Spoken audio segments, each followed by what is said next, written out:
Hope everyone is doing well on Print and Pretzels tonight on a Wednesday night here in the end of April. We're doing pretty good here. I got some stuff here in the studio. Pretty excited to talk about it. We can only talk about certain things, but from what I'm seeing, what I'm experiencing, I'm really enjoying it. So we'll talk about that here in Print and Pretzels, and I'll be right back with you guys.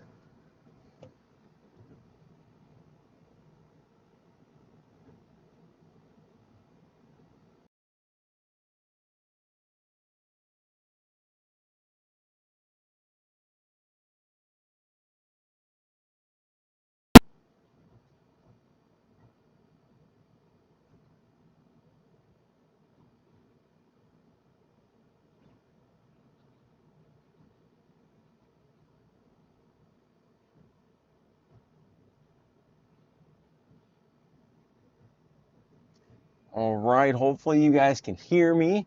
Had to get that overlay switched over, but we've got some cool things going on here. Looks like we got the streams going up. Both of them are going good.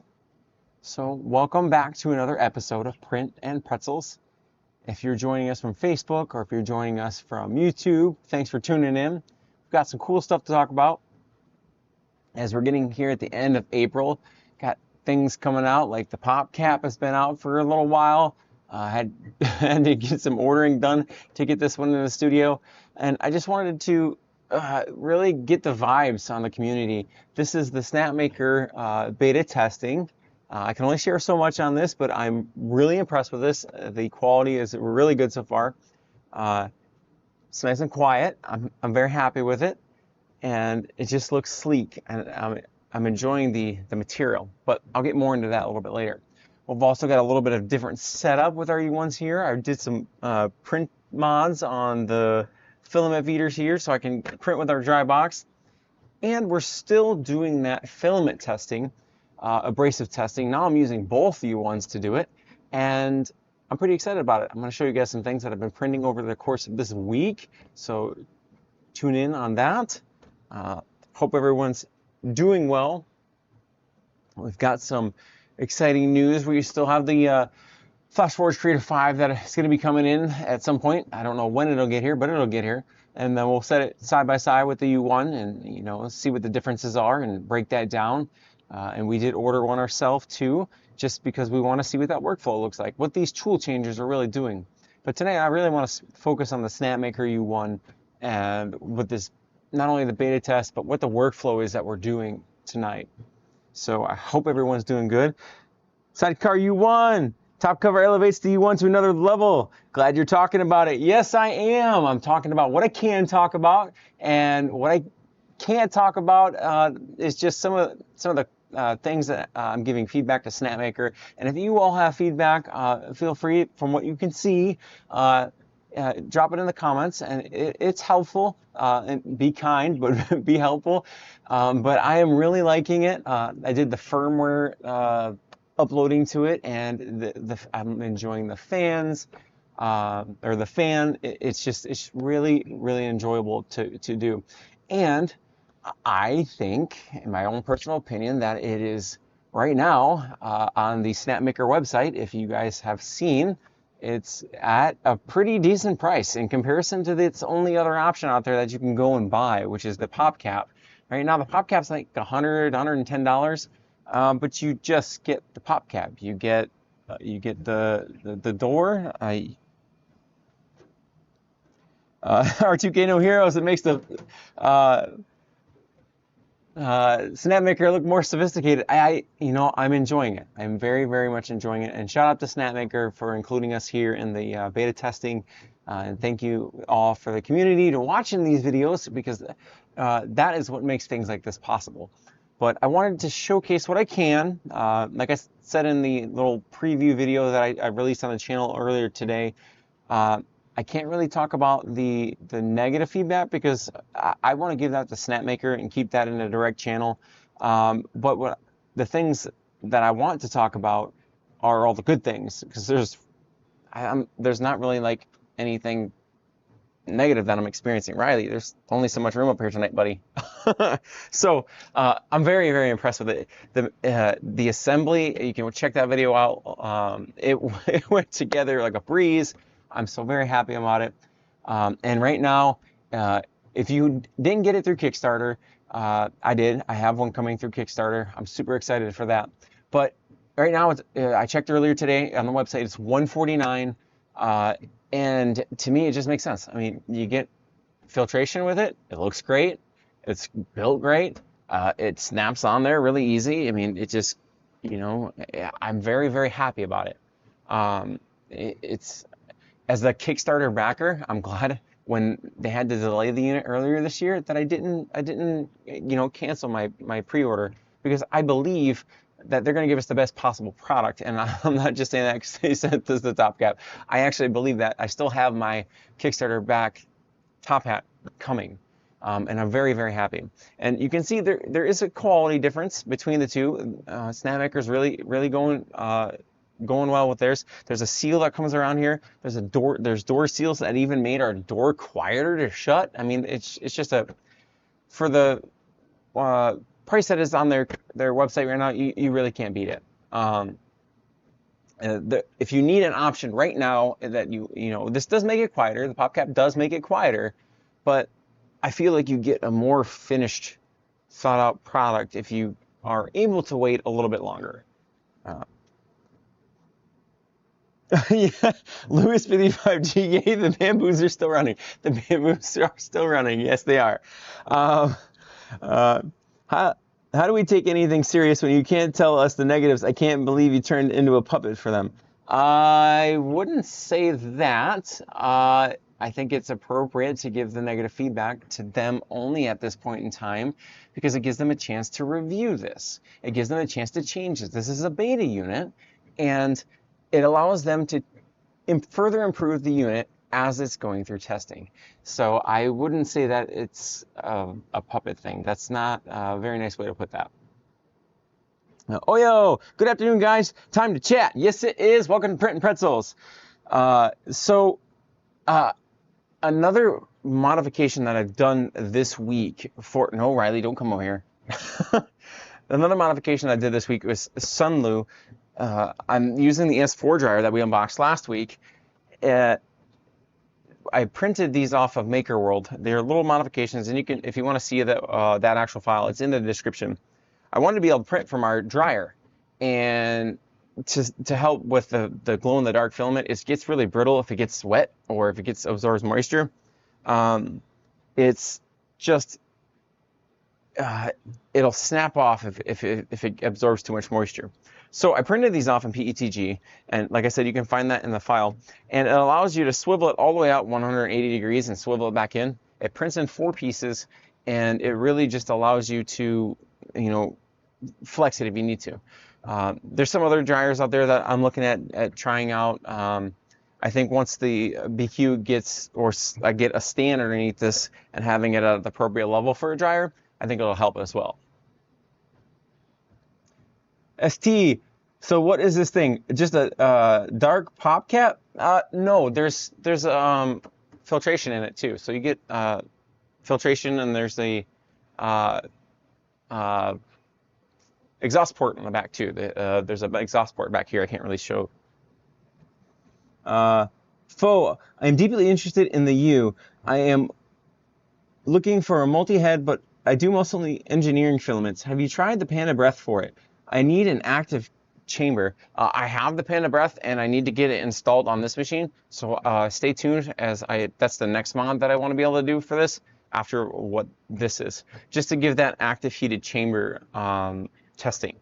But just having the pop cap really helps keep it enclosed for any sort of like engineering materials. I don't do engineering material prints because I don't have the ventilation set up in the studio, but I've seen others in the community use the Panda Breath as well, along with the enclosure parts, to be able to do that as well. Oh, yeah, there's a mod from a guy, I can't remember, is in YT, is about to release that you can mount a single dryer. I don't know if it's poly dryer or some new dryer, but it's mounted covering the rolls. I've also thought about doing something like that too. I think it's like the SP1. It's like the it almost looks like it would fit right here, like using some like alien tape or something and putting it on here and then being able to print from it. But I wanted to like get a workflow system going. Like if I put these up on the shelf behind me, can I put this in between the two?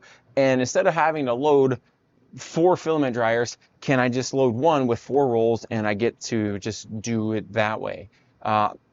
It's just experimentation that I'm trying, and using the equipment that we have. If I need to print, or if I need to dry something else, I can also throw it in our AMS heaters to dry out that as well. But right now, this has worked pretty well. I've printed some, I printed one big thing with it, and I printed a bunch of little things with it as well, full build plates. And I haven't had any issues with the filament snapping yet between here and the filament feeder. There are some mods out there that I've seen that you can turn the front of the filament feeder into the PTFE tube connector, and I want to try that out so I can just feed the PTFE tube up into here. So R2K no heroes for ventilation. Let's see, when site says November, that's a very long lead time considering the U1 is out for almost 6 months. There's also been, I don't have a release date on this yet, but there's also been some recent emails sent by Snapmaker that, you know, this testing has started. Hey, we care about this this top hat. We want to make sure it gets tested right. So that's what they're doing right now. They're really caring about the community and giving that finished product. If you need a pop cap or if you need a top hat right now, the pop cap is available.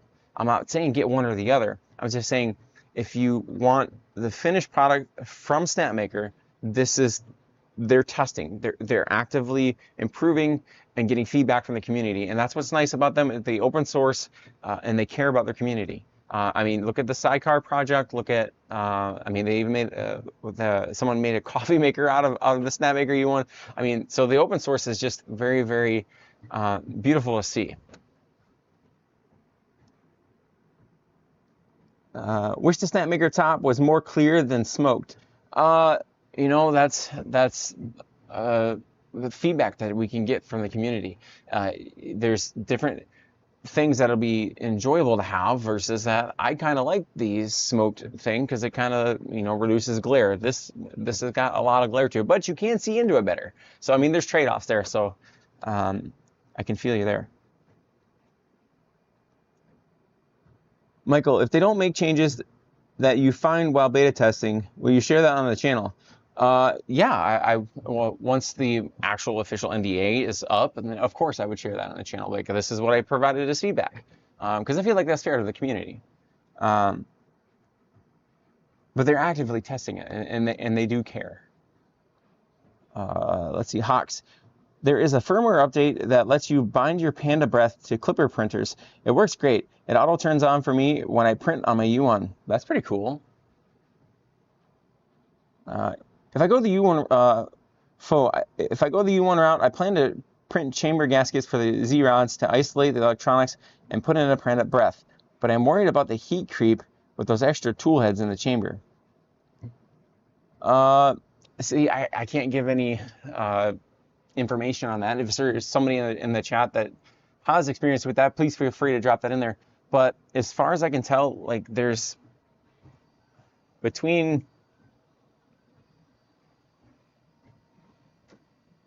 this unit, you're going to get the active cooling with this one.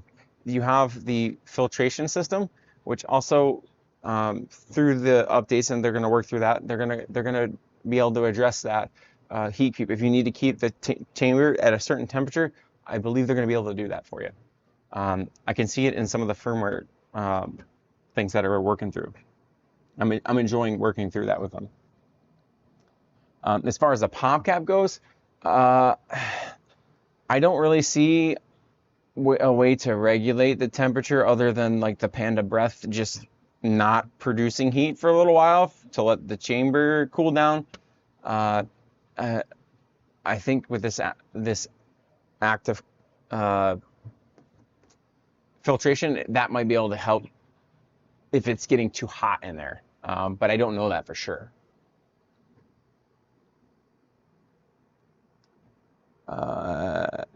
Oyo.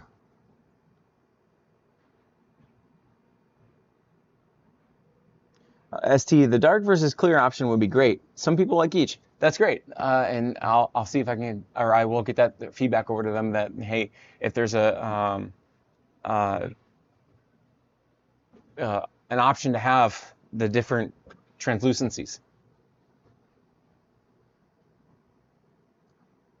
Carlos, can you tell if one is thicker than the other? Does one appear more rugged than the other? I will definitely say this is thicker than the Pop Cap. It is also heavier, and I feel like the fit is much better. The Pop Cap just kind of sits on top of here, and it is definitely easily removed, but this one doesn't just sit on here. You can, those little circle holes that Snapmaker put on here, they actually designed it to slot into there, so it's a little more stable.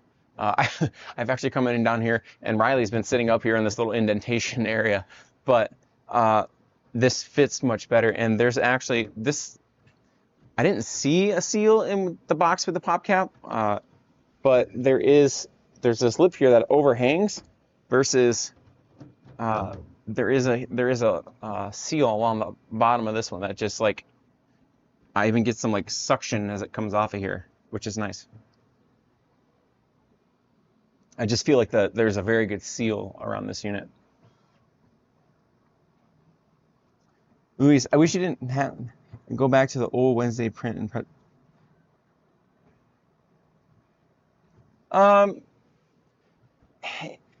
It's not so much about what I say, it's just about giving them the opportunity to address the feedback. And NDAs are part of being, you know, a content creator. I'm very fortunate that the NDA isn't restricted. I can talk to you guys about this while I'm testing it. Most NDAs, you wouldn't be able to do that. So shout out to Snapmaker on that they're allowing this to happen. But Luis, if that's how you feel, that we can look at going back to the old print and pretzels, and I can do the other style. Thank you for your feedback. David Walton, Snapmaker website says it will regulate the temp high-low, so you won't need to keep the door open. Thank you, David. I appreciate that. I didn't get into that on the website yet. Hawks, is there a power cable channel in the back for the pan of breath power cable? I don't know how they have it installed yet, but when I go through that, I'll make sure to note that how the power cable's routed into the machine. Make sure I didn't miss any comments. ZG, I just bought the BIQU top hat and it works great. Also received 4 kilograms of filament free. Next is to add the pan of breath. Yeah, and that's actually, if you need a top hat now, this is available. It's ready to go. I ordered it on Amazon 3 days ago. They're supposed to send me one, but they don't have any more creator units yet. So, because I wanted to do this side by side, but it's available and it can do exactly what you need it to do. You know, encloses the unit, keeps things from going in here. I can already see cat hair lining up all over the outside of it, and that just means it's not going into the machine, because that's something that I've struggled with here in the studio, that cat hair can get on the connectors, and then I have to wipe the connector off, and then it can resume. So.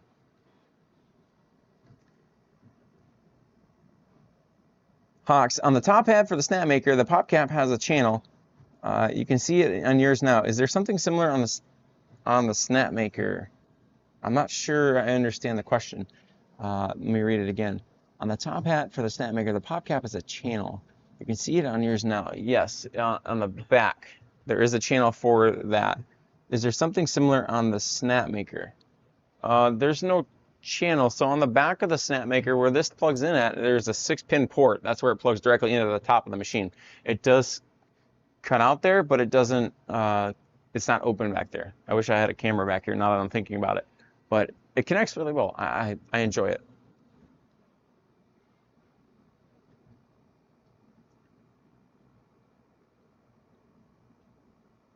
sure I didn't miss anything else. Hawks, you've seen my pictures on my webcam, double-sided tape to my pop cap. Plenty of room up top on the Snapmaker clearance to do the same. Double-sided tape to my pop cap. I wish I had a tape measure right now because they look about the same height, so I wouldn't think that they have plenty of room. They look very. I know this is not exactly the way to measure things, but they're pretty much the same height. So if that helps.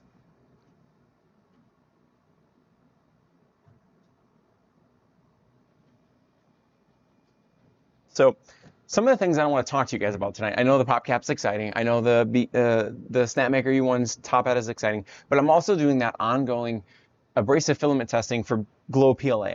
Because we're getting into art fair season, and I want to do something different than most makers in our area aren't doing. And the Snapmaker U1 really helps me do that. So I have the 3 P1Ss behind me, and before the Snapmaker got here, I attempted to print glow filament through them. It's hard. It's not easy. It's going to tear up your AMS tubing through if you're going to use the AMS. If you use the Generation 1 AMS unit, it's going to tear the PTFE tubes up, and then you got to disassemble it, replace your PTFE tubes, and then, you know, that's a pain. Sometimes, depending on what type of filament you're using, some of it's a little bit more abrasive than others, depending on the brand and, you know, selection. If you want to use the AMS2 Pro, it's a little bit better. You can access the PTFE tubes in the center just by flipping up the lid, removing your filament, and you can replace them there. But you still also have to replace the PTFE tubing in there. I would get through roughly one giant glow snake with the bamboo P1Ss without having to, or by the end of that, I'd have to replace or look at replacing my PTFE tubing, because you have to think about it this way. And it didn't dawn on me until I started printing in PLA glow on the Snapmaker U1.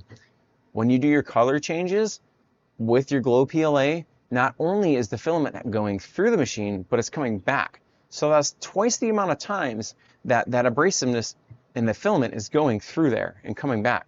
And it's just sandpaper wearing out your PTFE tubing. I started printing glow filament on the Snapmaker U1, and it has changed it for me. I have printed some pretty big things, and I'm going to show you guys, and some small things, filling up the build plate over the last week and a half. And if I had to do that, I would have had to replace a lot of PTFE tubing on my U1s, or my P1Ss. Gordon, I like how Snapmaker is being open to feedback and willing to work with others for changes right now instead of 6 months down the road. I agree. I agree that, you know, that they're open source and they're willing to work with not only creators but people out in the community. You know, it is very good to see that a company is doing that, and they're getting the feedback. I put out the video for the Snapmaker U1 on, hey, what would you guys like to see in the Snapmaker U2 when it comes out? Because, you know, that just helping them develop a machine that fits everyone's needs. No machine is going to fit everyone's needs perfectly, but we can try. We can try to find that machine for engineering filament. Right now, the X2D, when it came out, or as it's come out, that does engineering filament with the supports really well. And I'll give it props where credit is due. So let me show you. Raven Dark Cloud, how's it going? Hawks for the webcam, sorry. But basically, is the top completely flat? Yes, the top is completely flat right up here. There's not the indentation that you have on this, or on this one that you. This has got an indentation. This does not. It's completely flat. And then it starts to curve out here. And the door seals just as well with the magnets. And it's just as easy to remove as the pop cap, minus you got to disconnect the power cord for the fan. Fo, have you had any issues with thumping Z-Hop? The Z-Stepper with a serpentine belt seems like one of the choices of all times. I haven't had any issues with my Snapmaker U1. I've had this one since January 6th or something like that. This is one of the original backer units, and it's just worked. I haven't had any issues that weren't my own or caused by the environment here with cat hair. That's why the second U1 is here, because I don't want to say that this is just a fluke. I want to see another machine doing it just as well, if not better. And I'm also changing how much work I'm putting on the machine, and I'm going to show you that here in just a second. Michael, I bought the IKEA tote and found 4-piece print. Total cost was $17. Buying pan and breath next, and going to put the exhaust and filter unit to take the fumes, and that's wonderful. That's wonderful that you're going to do that mod, because not everyone needs to purchase an option to do these. I actually before this even arrived, or it wasn't a thing that was announced to everyone, I wound up getting the plexiglass for the top hat for, what is the creator's name? Anyways, it was the one that you can print yourself and build yourself. I just don't have time to put it together. So I didn't get around to that. But now that these are out here, it makes it a little bit easier for me, and it saves me some time. But let me show you some of the things that I've printed this week, and turn on the cam here. Should be able to see. All right, so I'm going to start with some of the small things that I've done. So not only have I tested some of the abrasiveness filament, but I've tested some different kinds of filament too. So, and you can find those in the description below. This first one is a Cinderwing turtle that I'm doing, that we're calling these changelings. And I woke up one morning, 4 o'clock in the morning, and I'm like, you know what? What if we put glow filament in with UV shifting filament? So when the kids take these outside, not only does it absorb the sun and change colors, like this shell turtle, the turtle shell will change colors, but the underbelly of the turtle will absorb the UV light, and if they bring it back inside, it'll glow in the dark. So this is what we got going on here. Oops, this way.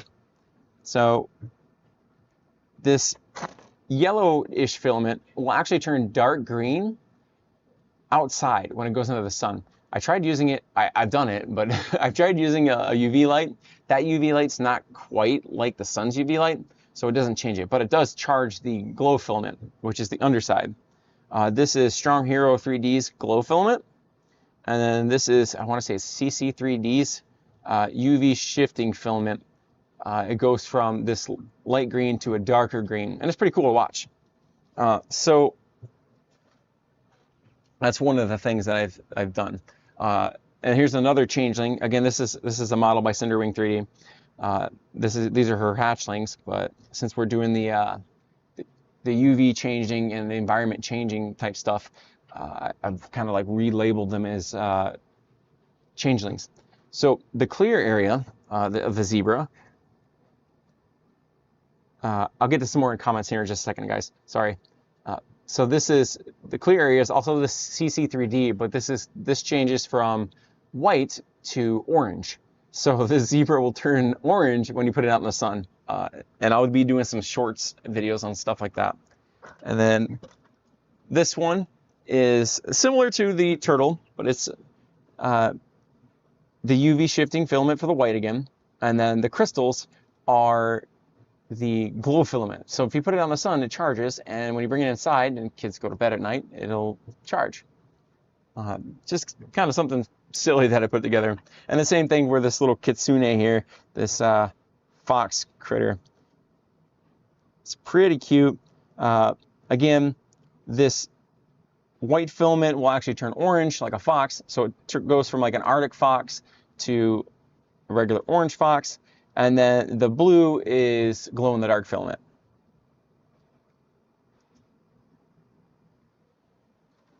So before I get to the next prints, let me catch up on some of these comments because they are rolling in. I appreciate the comments, guys.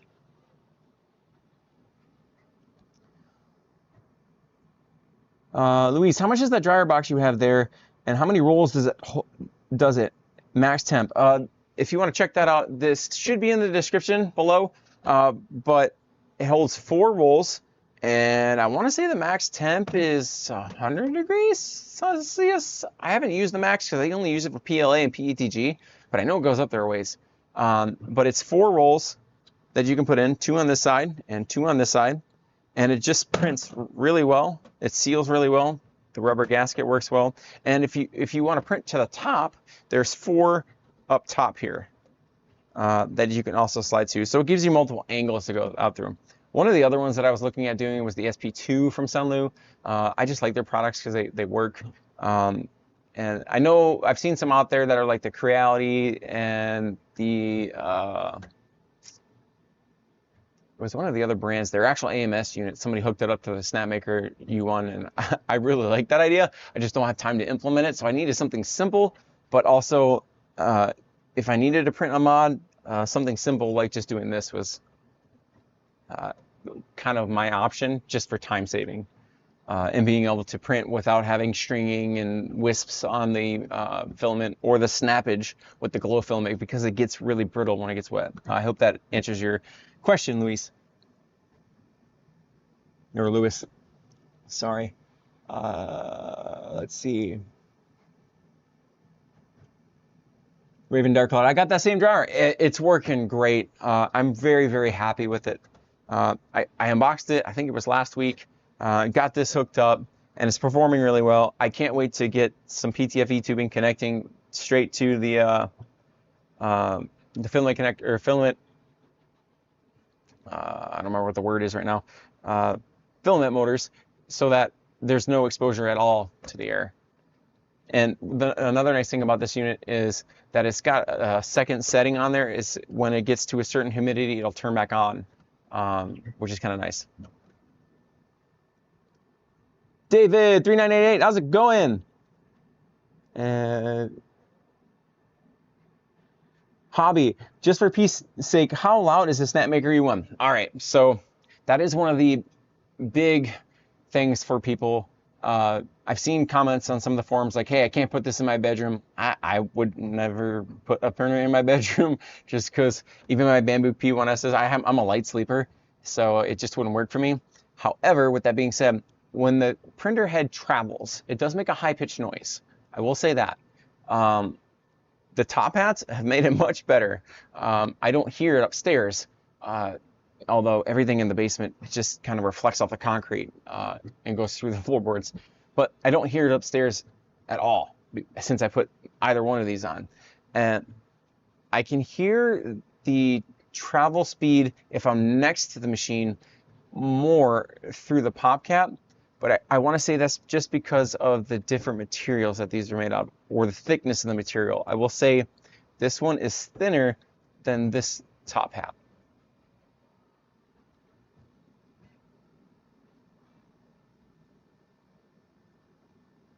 ST, have you been using Snapmaker's filaments? They stay in stock better than Bamboo's has been. I have not used Snapmaker's filaments regularly, just because I use so much of Sunlu's filament, and I have so much of it still.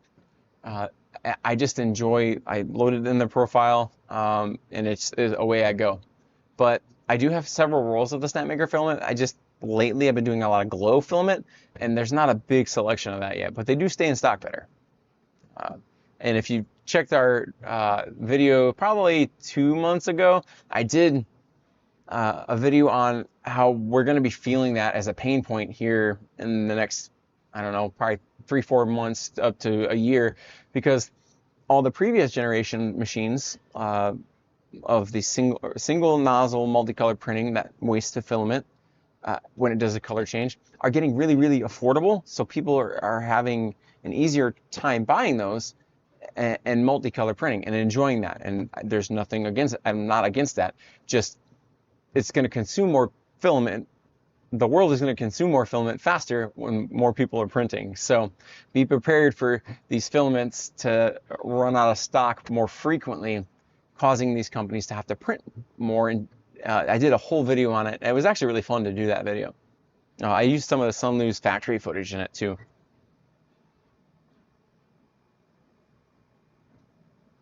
Raven Dark Cloud. I see the QC department is laying down on the job again. Yeah, you know, he's lounging around up there. He's enjoying the heated glass there. Carlos, can you tell if there's an extra empty port to connect an internal light on the Snapmaker cap to further illuminate the bed? Currently, I'm using a plastic storage bin with a round ring light on it. As far as I can tell, I don't see an extra port other than the 6-pin port. I'm sure that there's a way you can route, like if you wanted to do it like with my risers here, I'm sure if there's, although this one's not out right now, I'm sure there's a way that you can get cabling in there without breaking either too much of the seal or somehow getting it in there, because lighting is important. I haven't had too much issue with the stock lighting like I did with my P1Ss. That light was super dim. I'm actually very happy with how the light is in there. If I could do an upgrade, I would like to do it like my risers where the light kind of funnels down.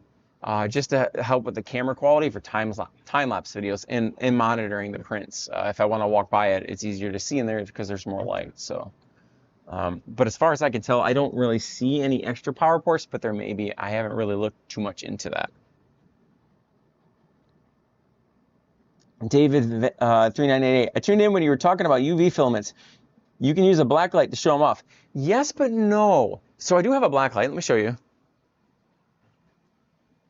And some of them I can show off, but for some reason, the color shifting filament of the Fox or any of these, you kind of can get it with a Zebra with the orange, and I'll turn that back on here in a second. So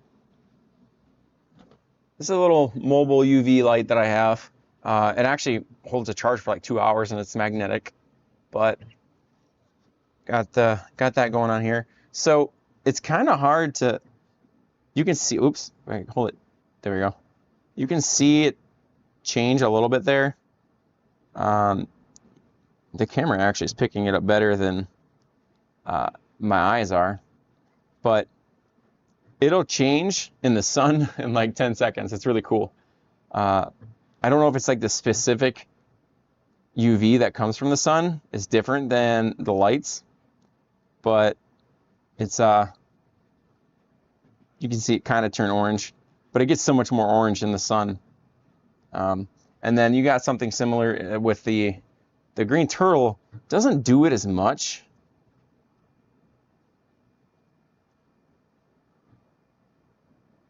Like it doesn't get as dark. It takes longer to charge with this UV light than it does in the sun. I had it out there, I want to say 2 days ago, and it did it in like 10 seconds just because the bright sunlight was, even in a cloudy day, it does it pretty well. So I just thought it would be cool to, for kids to like take these to the beach and, you know, they're playing with their turtles on the beach and it changes color in the sun, which is kind of neat. Let me turn this camera off. I got something cool to show you that it'll give you guys kind of an idea of just how much filament I pushed through these machines in the last week. Especially this one. This one has really got, so full transparency, this machine does not have hardened steel nozzles, and that's something I want to test. I'm now printing with these abrasives on the non-hardened steel nozzles versus this machine has the hardened steel nozzles. ST, the U1 on your right, this one, has the screen turned off. The other U1 on the screen is on. Is that a difference from the Kickstarter unit to the retail unit? No, I think it's just a internal setting. If it is, that's interesting. It's a good pickup. I think it's just an internal setting that I have to change.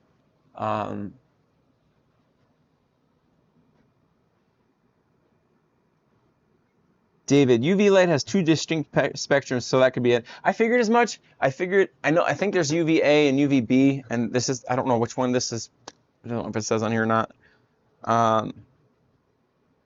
But I think it'll charge it a little bit, but as soon as I put it out in the sun, it's crazy. No Mercy, that UV light isn't strong enough. I agree. It could be better. It's just something that I usually put in the glow booth, and I have several of them out there. But I just want to have it on hand so you guys can see it, sort of. I'll have to see if I can get a better one. My son and I collect rocks and have some strong multi-spectrum black lights. Send me a link to that. I'd love to be able to show this UV filament off. So let me give you guys an example of some of the things that I've printed on this unit specifically, on how much glow filament I have run through this machine in like a week and a half. And I haven't had to replace any PTFE tubing, which has just changed the game for me. I can print so much more UV and glow filament that I could ever. My P1S is, not only am I not wasting as much filament, but I'm not wasting PTFE tubing, and it doesn't cause me so much headache. So I've printed a ton of these little critters. Last week after the show, I printed this. It was really cool. So this particular model is, I might even have printed, I don't know if I had this on the last show or not, but it had been printed on this machine. This is Panchroma's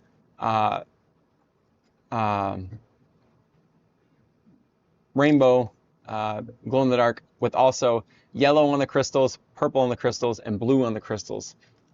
So it kind of all meshed together, but it is 4 colors. But that's not the one I'm really excited about. But I'll put this under the camera so you guys can see. So it's just really neat to see all that. So the crystals, the purple crystal, the yellow crystals, and then I did another roll of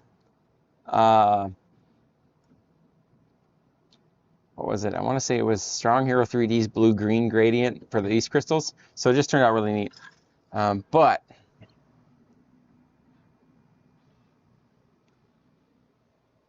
this is something that I printed on this. It took like a day and a half to print, but this is Strong Hero 3D's glow-in-the-dark filament, the blue-green gradient again. But this is the Mushroom Dragon from Cinderwing 3D. I think I blew it up to like 125% just because I can get a bigger unit, bigger model on this. But let me get this one out of the way.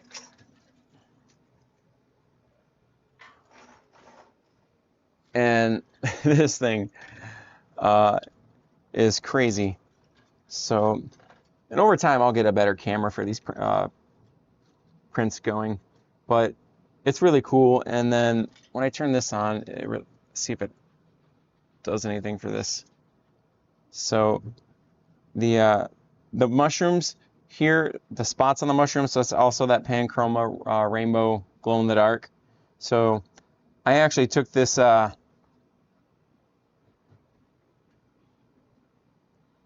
I took this out in the sun for about, I don't know, 2 minutes. And I brought it, it wasn't even in a dark room, it was just a hallway. And it just illuminated in the hallway. I was like, this is crazy cool. So again, I wish I had a place to put all this. I don't know if you guys can see. No, you can't really see because of this unit. I just put it up here. So I printed that. Let me catch up on some of the comments, and I'll bring out some more of the glow stuff that I've printed. David, that looks awesome. Thank you. I would strongly recommend the Strong Hero 3D's glow-in-the-dark filament. It feels less abrasive than others. I don't know if it's less glow in there, but I don't see that in the glow-in-the-dark when I put it in the glow booth. Michael, when will pre-orders ship Hardened Steel Nozzles? I can say that my backer nozzles have gotten to me. As far as the pre-order ones, I don't know the answer to that, but I'll see if I can reach out to Snapmaker, and if they'll give me that information. I would think it would be pretty soon, but I don't know the answer. Gordon, I appreciate how interactive you are with providing us feedback, new innovative products and features, along with so much helpful information in the industry. And I appreciate that compliment, Gordon. I just, if I've gone through it, I want you guys to not have to go through it. Glow filament, if it says PLA and it says PLA glow, or if it says PLA wood, or not all PLA is PLA. And when I first started 3D printing, I learned that the hard way. Like, why is my AMS unit not liking me? Well, I tried to put wood PLA through the AMS unit, the generation 1, and it tore it up. So I just don't want anybody else to have to go through that, or if they are going through that, have an answer for them.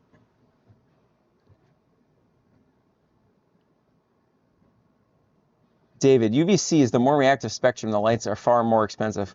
Oof. I'll have to see if I can't find maybe a small version of one. Hawks, default screen timeout is 15 minutes, which can be changed or turned off completely. Options are 5, 15, 30 minutes, or just never. I wonder if that's what this one is, if it's just never. If that is the case, I actually need to change that just for energy saving purposes.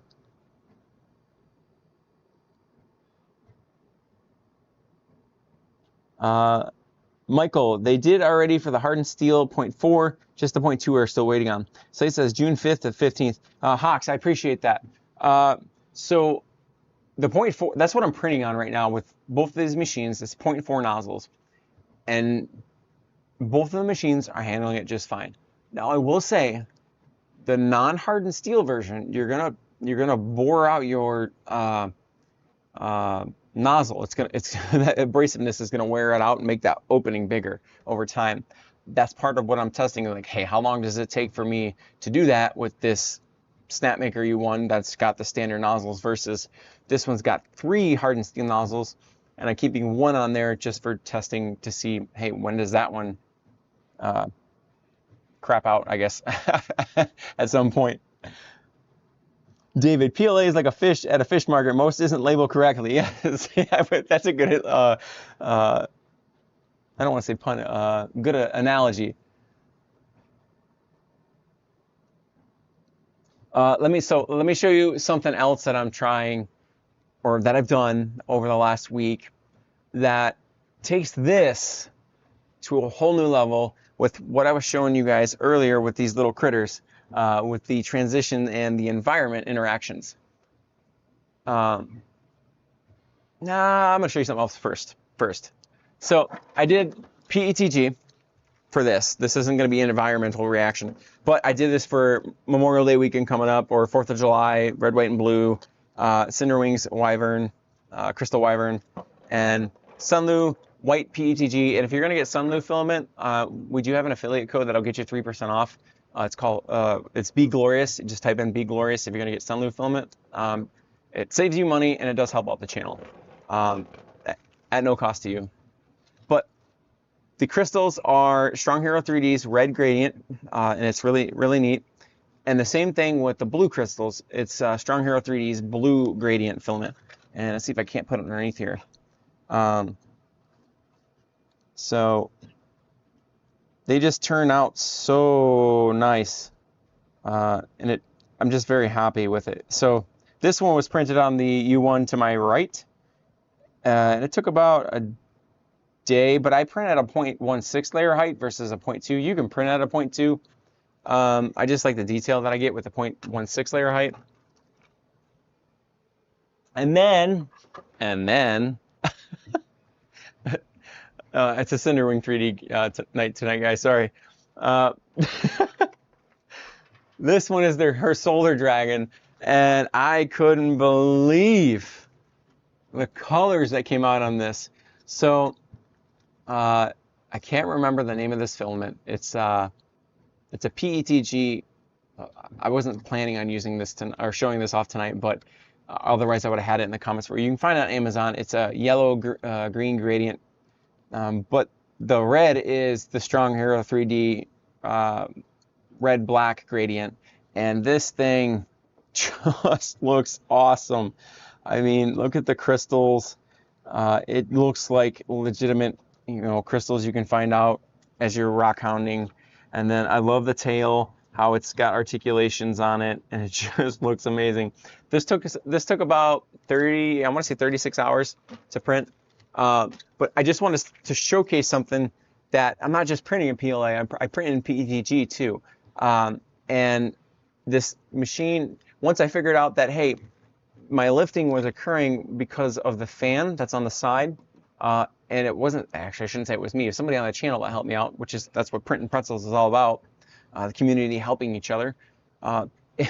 Once that was presented to me, I was like, oh, I need to turn that fan down, and sure enough, it stopped the lifting that was occurring. So if you're having that problem too, that's a good portion of the lifting occurs because of that fan on this side is blowing directly on the model, and it's causing the lifting with the PETG. So if you're experiencing that, try adjusting your filament, the part cooling fan in your slicer settings. I just turned mine completely off and it fixed it.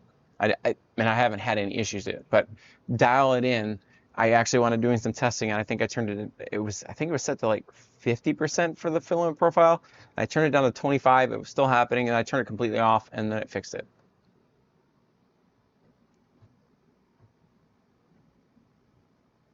Hawks. All right, that was you answering the nozzles. All right. So for a cheap look, those lights used to sanitize hands that were selling during COVID. Oh, okay. I'll have to check those out. I appreciate that, David. Raven Dark Cloud. The U1 released not long after I got my Centauri Carbon. Talk about wishing I had waited. Yeah, I feel that. Actually, I just had a problem with my Centauri Carbon today. I walked down here and I have a big blob on my print head because the PETG that I'm printing these bowls on, for some reason, when I click print and walked away, well, it didn't stick on the print bed on this Centauri Carbon that's over there. And I came back 11 hours later, and it is just a massive red blob. So I got to figure out how I'm going to either remove that because it won't heat anymore, and I'll probably have to replace the printhead if I'm not able to get it off there. But let me show you guys.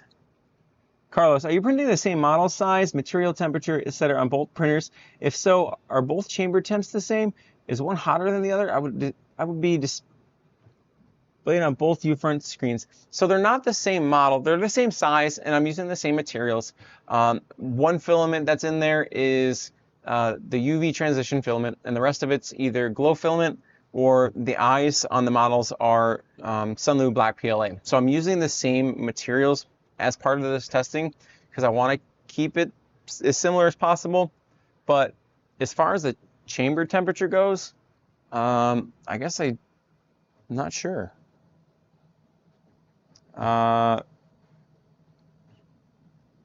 Looks like 40 degrees Celsius is in this one, and I'll see what it says on the other one.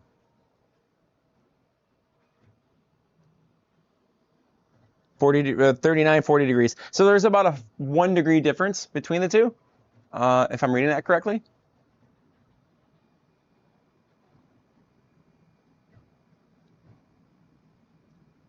David, I just found out why my ABS was warping. That could be why. That part cooling fan it hits it right on the side. It's kind of like the similar issue with the P2S when it first came out. It was just blowing so hard on those models. I turned it way down, then turned it off, and it fixed it. Tony, had pop top, added the 1mm thick weather stripping around the top end of the printer. Seals very tightly and keeps pop top firmly attached. Passive heating is really good, even in a cold room. That's excellent. I'm glad that these solutions are out here for the community. I see all the community-driven ones that are out there that are make your own. You can order the acrylic and then you build it around it. I have one of those. I just haven't had time to put it together. And then they have BIQU that dropped their pop cap, and now we're seeing with the U1 and the Snapmaker. I have one of these back through Kickstarter. I didn't want to get rid of it because I know the quality is going to be good when it comes out. Because Snapmaker cares about the machine. They're doing all this testing because they want to get the best possible product out there. I would think. I don't know that for sure, but everything they've shown us so far leans that way. They're very open source. We've seen the sidecar project. We've seen. I mean, we saw what they have presented at Rapid TCT. And I'm not sponsored by them. I'm not. I have an affiliate link with them, but that's about as far as the relationship goes with them. They did provide me this unit for testing. Full transparency, so I will say that. But that's about as far as it goes. I'm very happy with how the machine's performing, and I don't have anything negative to say right now. It's just the experience has been great with both machines now. I will say with the glow filament, if you don't dry your glow filament, this is something that was a pain point for me when I first started with this machine. I didn't have the dryer hooked up yet. I didn't pre-dry the filament, and I had a couple pieces snap off in the tubing. That's not the machine's fault. That's my fault as a user. I didn't dry the filament, which means it's brittle, and as it goes around this curve, it snaps. Or is it I want to say torque, the pull on it as it's being fed in the machine, it can snap. So it's important if you're doing glow filament, have it dry, because it gets really brittle. PLA in general, it gets brittle, but when you add those additives in it makes it worse.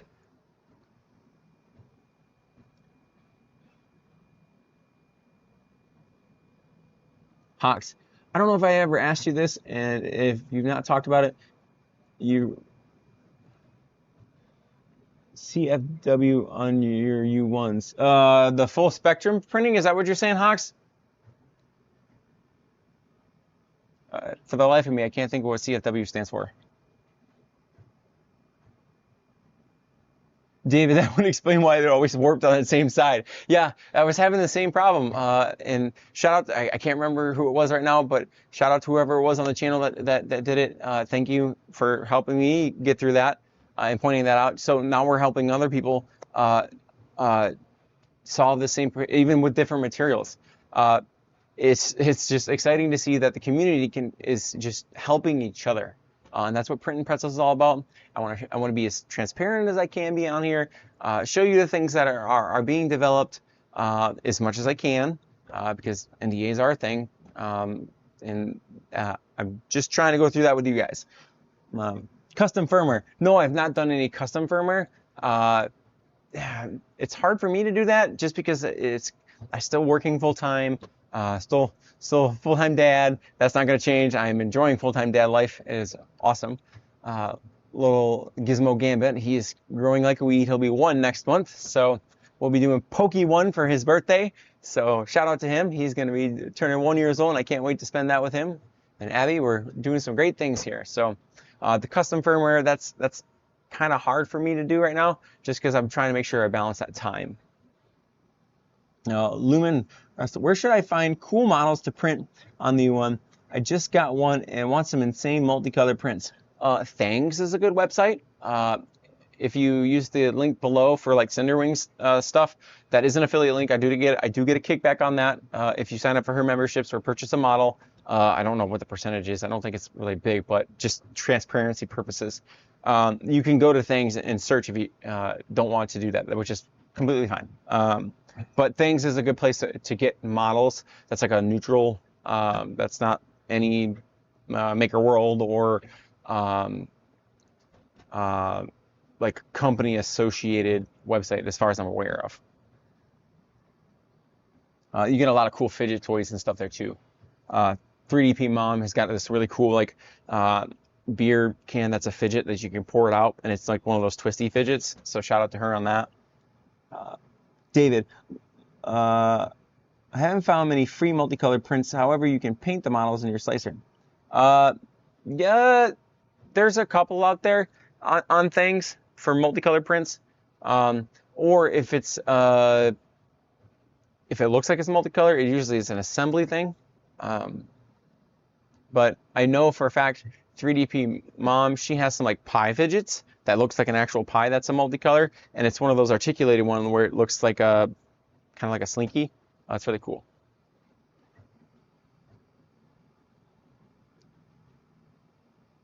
So now I want to show you guys the one that I'm most excited about that I've combined and made bigger for this week.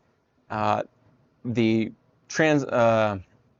shifting one, the UV shifting filament and the glow filament, and it's by far the biggest, most abrasive print that I've done on this machine, and this one took about 2 days to print. So this one's really cool. This guy, when you put him in the sun, he turns orange. This is the same one you saw earlier, the Crystal Wyvern, but it's he's quite a big model. His wings articulate, but so all his crystals will glow in the dark. So if whoever buys this, it can go out in the sun, it can be charged, it'll transform. It turns quite like peachy orange, and then when they bring it back inside, the crystals will radiate. It just looks slick.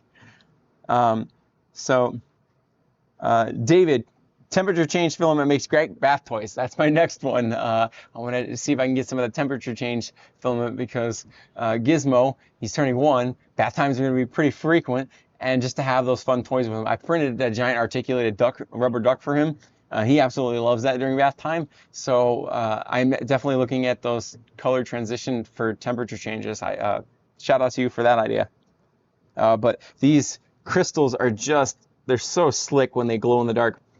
And if you're going to print in this transition filament or this glow filament, one of the settings that I tweaked in my slicer settings is the number of walls. It will consume a little bit more material, but it's no more material than you're going to waste if you print it on a multicolor printer that's a single nozzle. I went from 2 walls to 4. And the reason for that is, and it's easier to show you probably on one of the smaller models. Actually, I have a good example right here.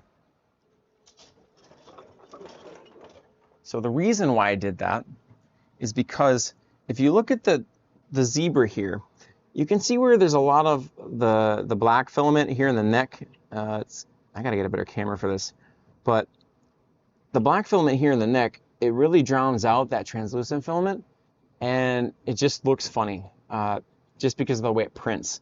So I increased it to 4, because you can see it around the eyes too, just because there's so much black there. I increased the wall density, the number of walls, to 4.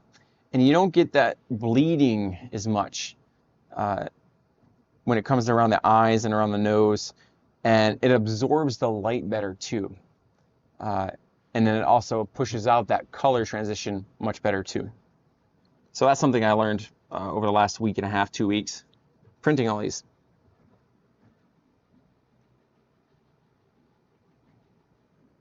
Let's see here, catching up on some comments. Raven, Printables has a lot of multicolor prints. Yeah, Printables is a good website too. There's a ton of websites out there. Maker World's a good one. That's Bamboo's website. Snapmaker has their I think you can use the slicer too, and you can see models in there as well. But they have their website. There's the sky's the limit for websites for finding models. Thangs is the one that I use the most. Then it's probably Maker World, just because they've got that ecosystem. Bamboo's got that ecosystem behind their stuff, their products. They're really big into creators. They hold like competitions on Maker World for their creators to drop models in there. So that kind of stuff.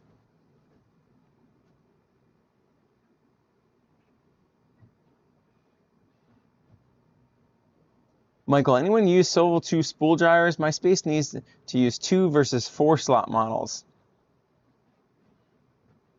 I've not used the Swivel 2 spool dryers, but I am looking at the SP2 unit from Sunlu. It's a 2 spool system, just because the opposite side of these machines, since I only have 2, doesn't make sense to have a 4 on that side. So that's the next iteration of this as it develops.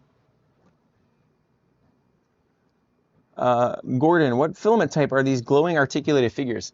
So it's PLA, but PLA glow. So if you check the links below, those are affiliate links. I got to kick back if you buy it from Amazon, but you can use it to check it out. It's like 3%, and it's no cost to you. But those are I think it's like 90% of the filament that I just showed you. Some of it's color transition, which is UV light, when it's exposed to the sun, will change color. Some of them will change from white to orange or from white to blue. I think the one that I have here, printing these Loch Ness Monsters, is going to change from white to purple red. And then the koi fish, that one, I'm doing mostly in glow in the dark because I want the koi fish. The white is, I want to say it's from eSun. It's like their luminous rainbow. It's like a really faint pastel rainbow. And then the orange is just, actually I have it right here. What am I talking about? The orange is Overture's Easy PLA, and it's glow orange. This is just stuff I've had sitting around the studio because printing glow-in-the-dark filament on an AMS unit is not fun. So I got a bunch of it like a year ago, and you know, I got tired of changing all my PTFE tubes out. And here it is. It's eSun's. You can see it here. Make sure I don't snap the filament. eSun's PLA Luminous 175 Rainbow. These two filaments specifically, I don't have in the chat or in the description. I gotta put this back properly so it comes out of there easily. So, but that's what I'm printing with. I turned the camera off. All right. That's what I'm printing with right now. But PLA, glow in the dark, and I've even noticed with this, this is it, the UV transition filament, that is also slightly abrasive because it's got the additive in it. PLA Twinkle, anything that's just not the standard material all in itself is gonna wear out your PTFE tubing a lot. But something I found, and I didn't expect this, or I guess maybe I didn't realize this was a perk of using the U1 versus the AMS units, is when an AMS unit has to retract the filament and then push the next one out when you're multicolor printing with glow PLA, that's twice the amount of times your PTFE tubing is having to go through that abrasiveness. It's basically like rubbing sandpaper, and it's just, you're gonna wear it off. So you're gonna get, I would assume, twice the amount of life out of your PTFE tubing if you're using this machine versus an AMS type unit.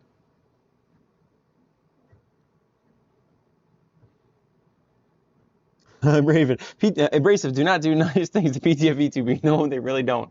And David, I've recently seen that PETG that also does it, but I might be wrong. If you're talking about the glow in the dark, there's definitely glow in the dark PETG. I've been looking for UV shifting PETG. I haven't seen any on Amazon, but I would love to get my hands on some because I really enjoy printing with PETG versus PLA, because in the summer, if you have thin PLA and you leave it out in the sun, you're going to get warping just from the heat exposure.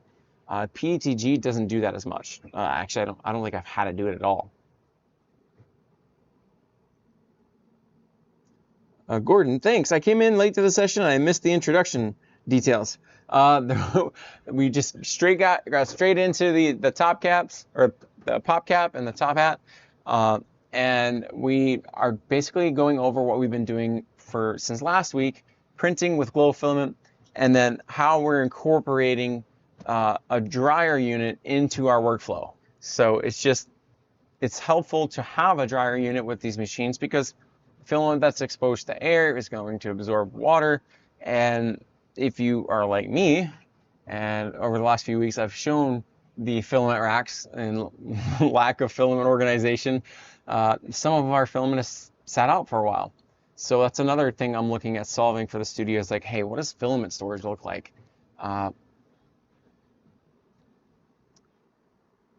Raven Darkcloud, would you say glow is worse than carbon fiber or glass fiber? I don't have an answer for that one because I don't really print with carbon fiber or glass fiber. So I can't say that I have the experience with that. I know it's abrasive and it tears up. I have inlets on my AMS units that have grooves worn into them. I found a workaround for that to not have to replace them. But it definitely tears up your units if you're using an AMS unit. David, I've done some testing on how different materials hold up outside. To the point, I put prints into my compost pile. Oh, that's pretty good. I know about a year and a half ago now, I printed a birdhouse and put it out on our fence here at the house. And there's no fading. And I printed it in PETG. Let me state that off the bat. I printed it in red, white, and blue PETG. And it just it has not lost any of its fading or any of its color. There's no like deterioration, and it's held up well to the winter weather that we've had. The sun beats on it all day, so it's doing well. Now, if I did it out of PLA, that thing would probably be toast by now, just because of the temperature changes, the exposure to the weather, all that stuff.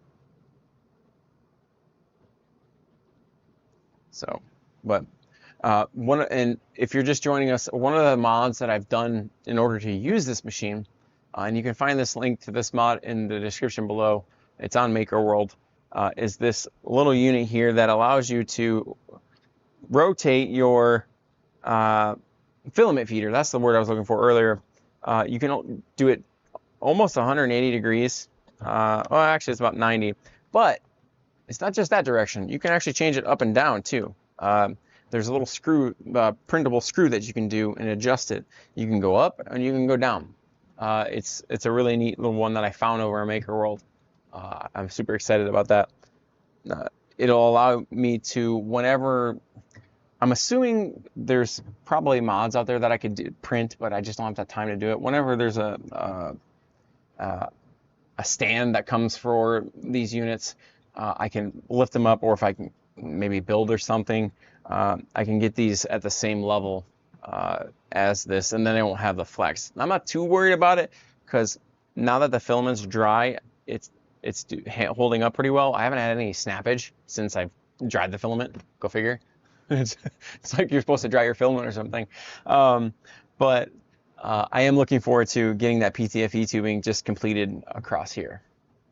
There is a mod that you can do that puts the PTFE tubing directly into the front, and you can run it to your dryer. And some of the other things that I'm looking forward to doing here in the studio is testing these other tool changers that are starting to come out too. And you know, the U1 has been here since the beginning now. Hi Dante. And there's not enough room up here tonight, buddy. Sorry, buddy. The U1 to me is, I know Prusa has a tool changer. It's really expensive. I know Bamboo's got the H2C, but to me, for our workflow, the Snapmaker U1 is going to be the tool changer that is affordable, and that's going to serve as the benchmark for these other tool changers that are going to come out. I know FlashForge, we just covered that here in the channel. We're going to be getting one at some point, whether it's the one from from FlashForge, or it's the one that we backed ourselves. That's going to get here in the studio, and we're going to test that. We're going to say, all right, this is what it's like, because it looks like it's a really good machine, especially when it comes out with its cover. That one has active heated chamber heating and cooling. That's really exciting to see. It's kind of like it's their Pro version, Creator 5 Pro.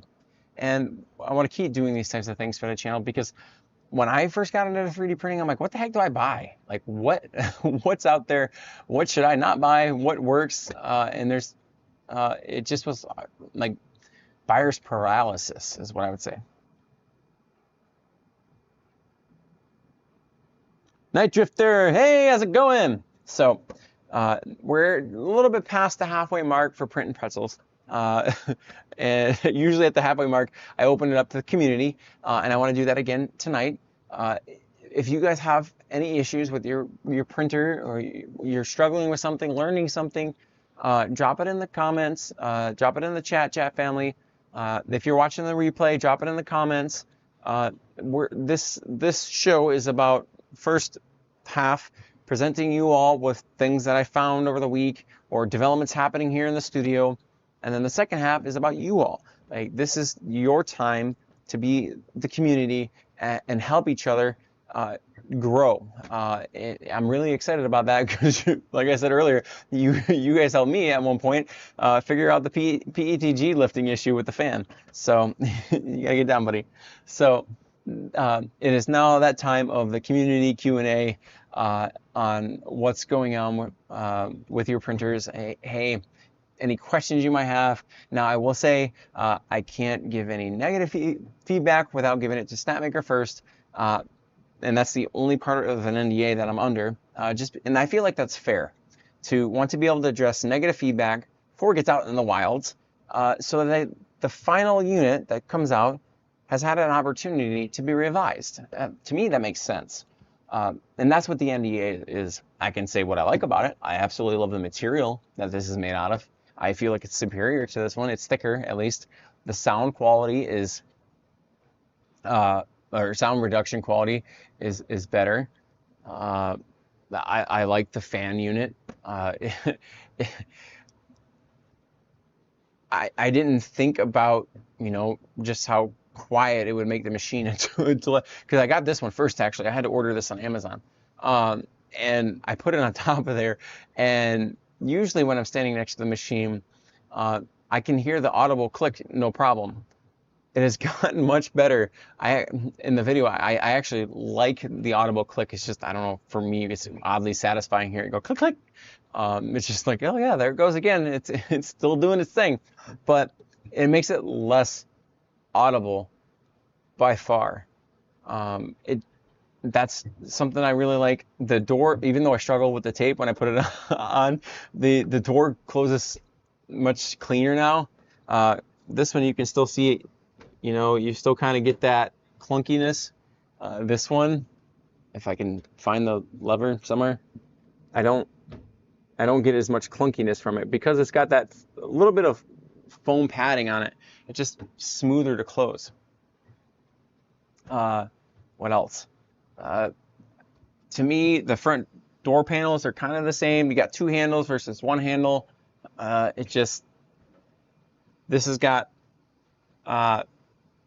4 magnets, and there's not really any sealing around this, but for this unit there is, and I enjoy that because you're still going to get a little bit of air gappage lost through here. I can't feel any right now. I don't know if I put that on right or not. I can't see from this direction, but this gives it a more of a seal to it. So I am allowed to share what I like about the unit. Like I said, it fits really good. I was surprised with those little peg holes that you see on these units. If I don't drop this, because this model's heavy. These little peg holes here that you can see on the top of the unit, this slots right into there, and it really like locks it in there, and it still goes over like the pop cap does. It still does that its thing, but I don't get this. Like, it's like a snugger fit. I don't know if it's because this is lighter or what, but and for the price right now on the Snapmaker U1s or the Snapmaker website, I checked earlier today. I don't know if it's changed, but right now they're offering it at $149 if you get it now, and you're willing to wait until whenever it comes out. I think November is when they said, which that'll get here before you know it. Or if you absolutely need one now, the pop cap is available. I'm not saying that this is a bad thing. It does what it's meant to do. It's meant to keep it enclosed. It's already keeping all my cat hair out. It's sticking to the side of it, actually. All the cat hair from the cats in the studio. Riley likes to perch up here. He still gets his little heated bed. And it just keeps debris and stuff out of there. And it keeps, if you need it enclosed to help keep the heat in, it does that. It does noise reduction too. It is also audible. I don't know if you guys can hear it on my microphone or not, but the machine is, see if I can stick the microphone up more. The machine just is much quieter. Now, if you're doing a lot of multicolored printing like I do, when it's doing that travel speed, sometimes you can still hear that high-pitched noise a little bit, but it's not nearly as bad as when you're printing without the cover. Raven Dark Cloud, are you going to order the canvas kits for your CC1 units? Ah, I've gone back and forth about it. The price is really good, but I need that top cover. I mean, I've seen Riley walk across my A1 bed slinger bed. When we get to the new studio, that's going inside the giant frozen enclosure along with that one.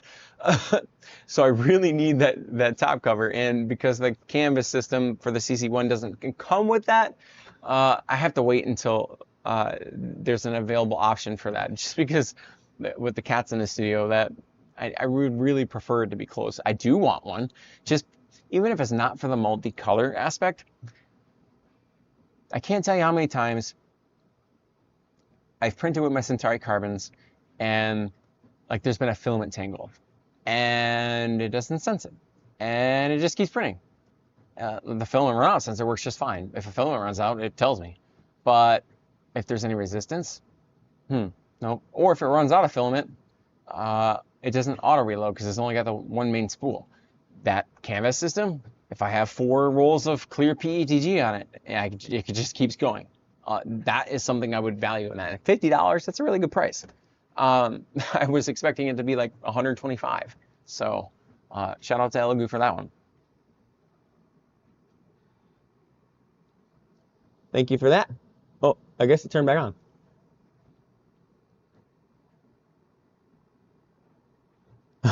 CC2 top hat looks goofy anyways. It does look a little awkward.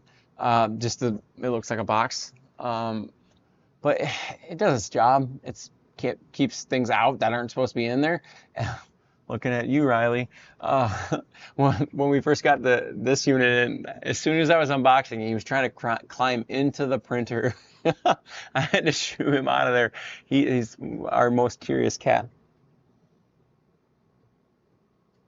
Raven, once mine gets here, I'll be working on a solution for the cap. That'll be awesome.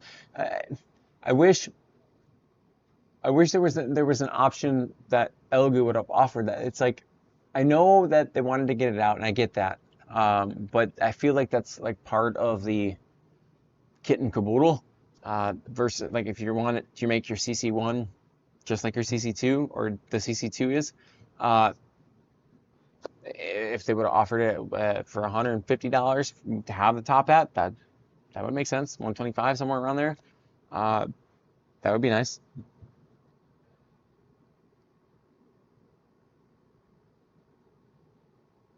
So, Ray, cat demands attention. He's just sitting up here, just chilling. And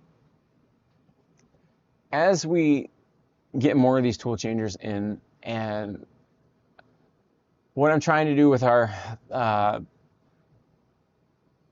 bamboo P1Ss is kind of phase them down into single color printers. And that's not necessarily a bad thing.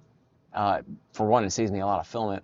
And I'll only print on the multicolor is if these two are taken up. If I don't have another option, then and I can't wait, then I'll put it on the the bamboo P1Ss. Right now, I'm printing bins for the art fairs to display all these little guys in. And they're all being printed in materials that, will be okay to be in the art fair and not warp in the sun. I made that mistake last year. I saw Justine, there it is. I just saw a community-made enclosure for the CC2. It looks like a million times better already. I bet they'll make a similar one for the CC1. I would imagine so. The community is really good about making modifications.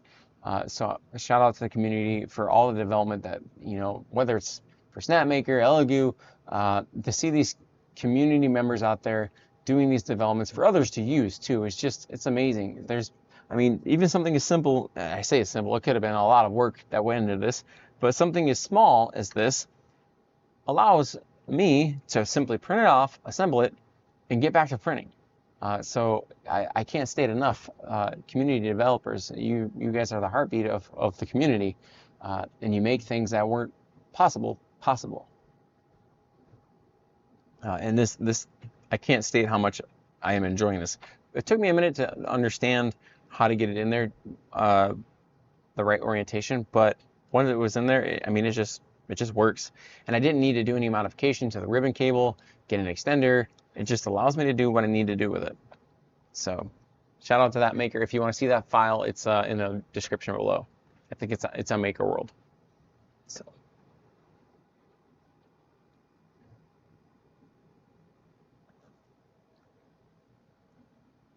So I have a question for you all. What do you guys use to store your filament long term? So dryers are great. And over the last few weeks, I've shown on Printing Pretzels a couple times the filament problem that I'm trying to solve here in the studio long term. Just offhand, the top roll of filament, which there's like 1, 2, 3, 4, 5, 6, 7. There's 8 rolls of filament, and I've got 1, 2, 3, 4, 5, 6, 7, 8, 9, 10, 11, 12 rolls of filament on each row. So that's close to 100 rolls of filament that are just sitting out in the air. I mean, I'm not printing with all that at one time. Sure, I could use vacuum bags, but then it's painful. It's more time that I'm dedicating to putting it away. What is an options that you guys have seen that doesn't take a lot of time to either build or what's a simple solution, I guess? I know there's like the cereal containers. When I get to the next studio, maybe I'll look into doing that. And if you aren't aware, we are getting ready to move studio. Bigger, better, more exciting, more room for more printers. So more room for the cats to run around. So it'll be a good old time. Night Drifter, I need to restock on filament. If you use Sunlu filament, you can use the code BGlorious to get 3% off on your filament. It's a discount for you, and it's a small kickback for the channel. And I love printing with Sunlu filament, as you can see behind me. A lot of it's Sunlu filament. I will get bamboo filament from time to time when it goes on sale for that low price point. There was a time recently it was like $12 a roll if you buy bulk. That's why I got a lot of orange and some of the brighter colors.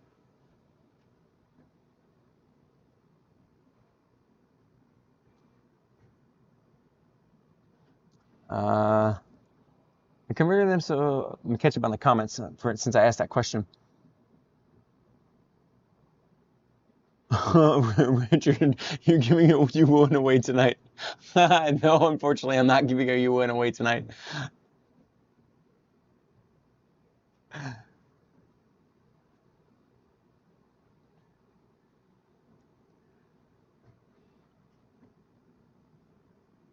I have 1,000,000 4-liter cereal dry boxes.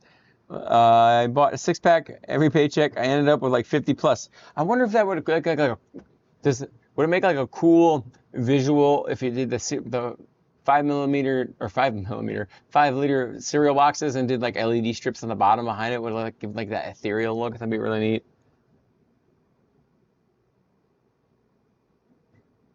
Richard, I made a 40 spool dryer cabinet with active heating and dehumidify. I can't say that word. Dehumidification. That's cool. Let me see 40 spools.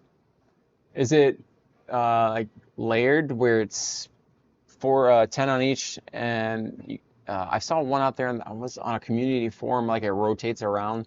They can push a button. That's really cool, and like the detail and the development on that is really interesting.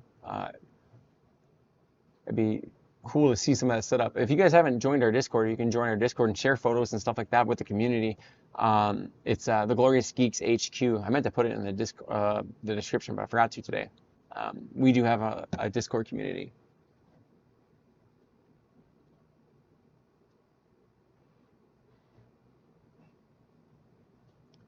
Hobby, notice you really cannot see the build plate on the Snapmaker U1. From your guys' angle, no, but I can see the build plates just fine. And I use the BIQU build plates. Andre, you're gonna knock the power cord off, buddy. From your guys' angle, from where the camera is, it is kind of hard because it's like right here. But Hopefully, again, we get to the new studio, I'll get some different camera angles and stuff. I've got some cameras that I can put up around, and maybe I'll put like a sky-mounted camera. You want to come up here, buddy? You want to show everybody that you want to show everybody you can be up on the top cap? You were up there earlier. So you can show everybody that it's flat up there. Yeah, there you go. There you go. Just don't climb up into the rafters. So there's like no flex with him up here or anything. He's just chilling. But Raven, I like Sunlu and Elegoo filament. I am the same. Sunlu, Elegoo, and bamboo are the ones I use most frequently. Some of the specialty filaments that I use, though, I do go out and branch out a little bit. Strong Hero 3D, I use a lot of their PETG because the gradients, as you saw earlier, just look so cool. Flashforge has got a couple of unique colors that they do. I think Mermaid Tears is one of them that I've used. Panchroma Polymaker has some excellent color choices, stuff like that. Specialty colors I'll branch out for, because I do so much multicolor printing, and for kids and for art fairs and adults, and just that multicolor aspect, I'll branch out. Scratch resistant. Yeah, I would say it's pretty scratch resistant because when he missed his jump at he had the claws out.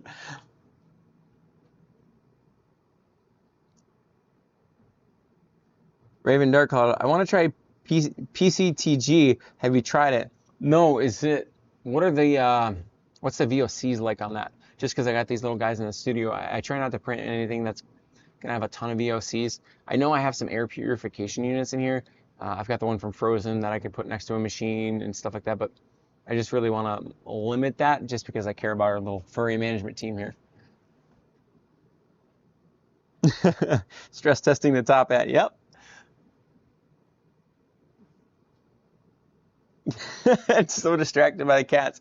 I don't know what I get distracted by more, the cats or the printers. It's kind of like, yeah, I could stare at a printer all day and just not do anything. It's like looking into a campfire sometimes. I don't know if you guys have ever experienced that. You're just like, whoa, especially when you get one of these tool changers for the first time and you see it in action, you're just like, what's happening right now? This wasn't possible on my other machines. Like, it's just what I imagine. Like, if you got like the H2C, it's probably the same thing with like the technology innovation, the Vortec.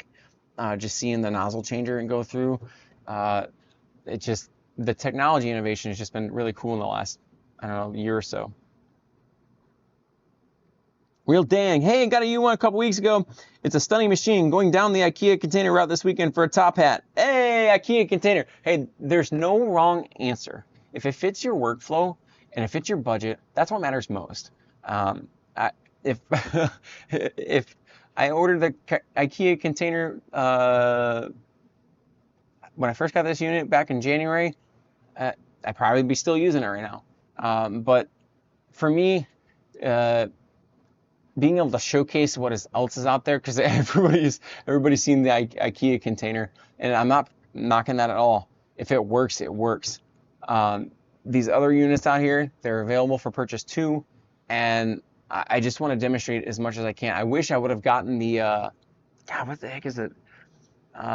Person's name that developed the one that you can print the old frame and it comes with the acrylic. I have that in the studio. I just didn't have time to put it together. I love the community mods and the ingenuity that the community comes up with to solve problems like that, because when the U1 came out, there wasn't any answer for that, just because they needed to be produced so fast.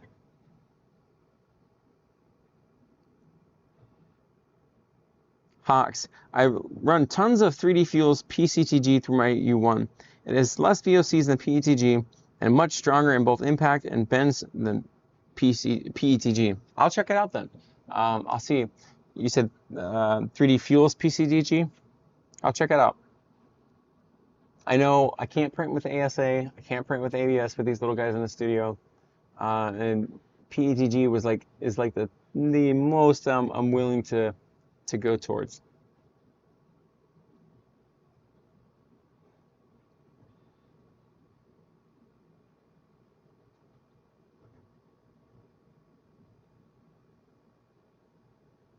Open the door. Do you mean this door?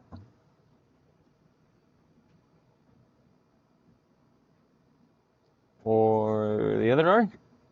It's like,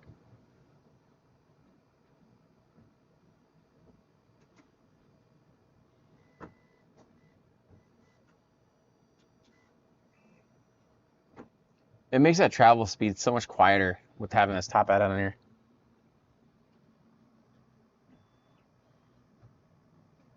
Carlos, your shop looks fantastic. What do you do with waste filament? Do you recycle it to new rolls? What do you mean waste filament? Do you mean like purge waste or like at the end of the rolls? If you're talking about the ones that like that last 5 meters at the end of the roll, there's a couple of things you can do that. One, Sunlu makes a filament connector. I think it was like a year ago, I did a video on it. And I put together a roll of random filament that I printed a Mandalorian piggy bank out of. It turned out pretty cool.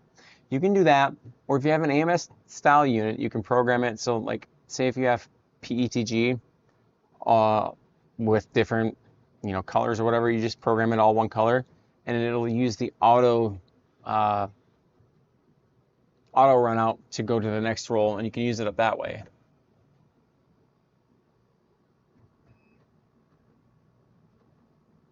Yeah, it is all, as of right this moment, this isn't the finished piece, so this could change. But right now it is molded. There's no screws to put in. When I assembled this, and you can check that out in the video. I released it to the members first, but it's since been released to the general public. It was like a few days later, after I made sure all the members had their chance to watch it. It literally just went together, and it was beautiful, effortless, really. I was kind of awestruck because I was like looking through the manual. I'm like, did I miss anything? So it's a very easy assembly process as of right now. Again, this is beta testing. This could change before the final product gets out there. But as of right now, it's working. The exhaust fan out back is doing great. I can adjust it on here. I had to install the firmware that they wanted me to install, but it's doing great. I'm enjoying it a lot. But it's got more magnets on it than this one does. And again, this could change, but it's got 1, 2, 3, 4, 5, 3 on the side, 2, so that's 6, 10 magnets, I think. Let me count again. 1, 2, 3, 4, 5, 6, 7, 8, 9, 10. And they look to be about the same size as the one that's on the pop cap. They're slightly bigger than the one that's on the pop cap.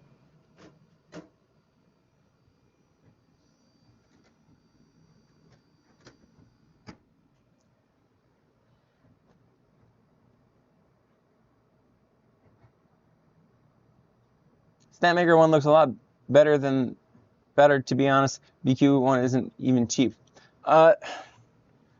If you need just an enclosure or a top cap, this is going to do it for you. It's going to be the one that you can get right now, and it's going to solve your issues right now. If you're willing to wait a little bit while the development and testing continues going on with this unit, at the end, we make sure to get this closed. Yeah, okay. I'm still waiting for mine. I still have a backed version of this from Kickstarter. I'm going to wait it out. I have it here in the studio, and I firmly believe that's only going to get better as testing and development goes. I don't have a need for another top hat now, but I'm going to wait it out because I just want it to be designed for the machine. You can even see with this, it uses the little peg holes at this moment. It could change, but right now with this unit, it uses the little peg holes on top to really lock that in place. I mean, as you saw, Dante went to jump on there earlier and it didn't knock it off. I'm still worried that might happen if he did it on this one, just because it's a little bit more loose than this one.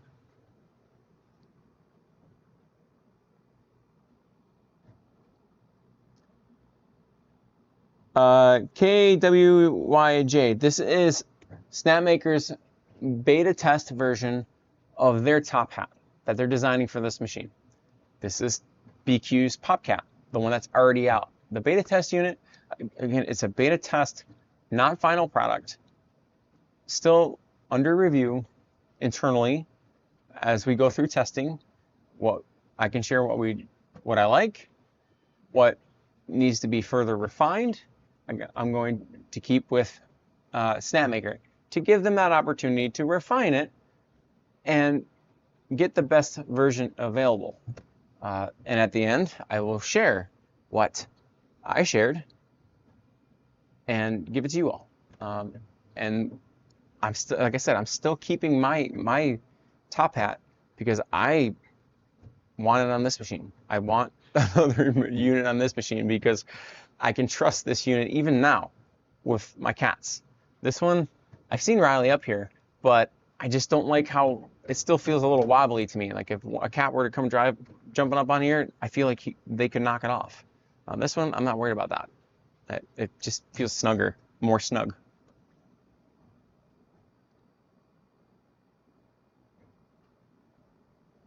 DG, I didn't want to wait until November. Probably will be able to sell the BIQU later, and that's okay. Like, if I needed this today, I get it, because if I have that need, then that justifies it. If I want to keep stuff out of my machine, I was waiting for BIQU to send me one, but I don't know what was going on with it. But I got this one on Amazon. I can keep the cat hair out of there. That was my biggest pain point. Most of you aren't going to have that pain point with the connector pins. Every once in a while, I'd have a connection that was missed. And it was only like the last month or so because some cat hair would get on the connector pins. I'd wipe it off and it resumes just fine. So it really wasn't an issue. It was just, you know, furry management issues. But it's working. I have no complaints over the U1.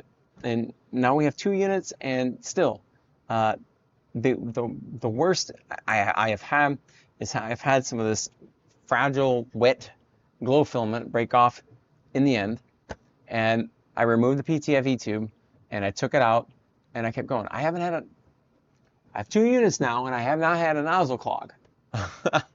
So let's see how long that track record lasts. This one is past 50,000 swaps, and I'm going to be doing a video on that pretty soon. This one's, we've had it for almost 2 weeks now. I think it's one of the tool heads has just gotten past like 1,200 to 1,300 swaps. So it's getting close to its 10,000, I think, maybe closer to 7,000.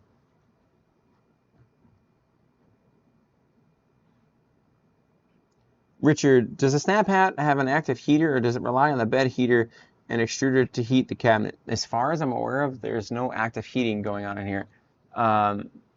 This is a filter unit, and you can see it. I want to say it was like two months ago. If you go to Snapmaker's Facebook page, you can check it out. They released like a preview video, and that gives a better breakdown of it. This is air filtration and exhaust fan. For that. So I'm assuming, and I don't know this fully, that it does rely on that bed heater still.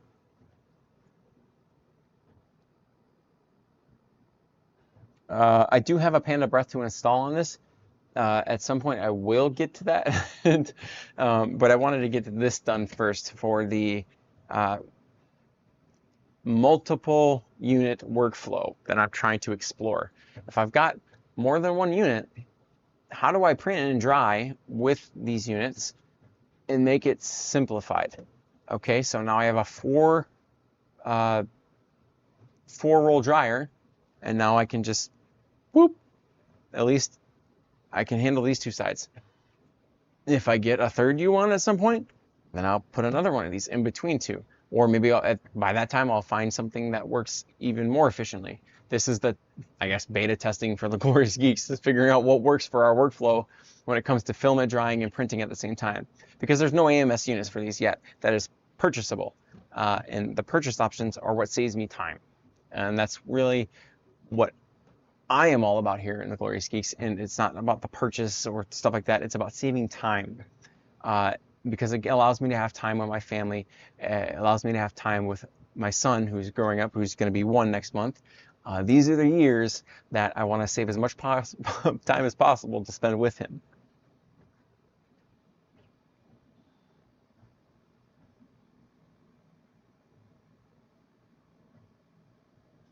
Raven, do you plan to add more U1 to the farm?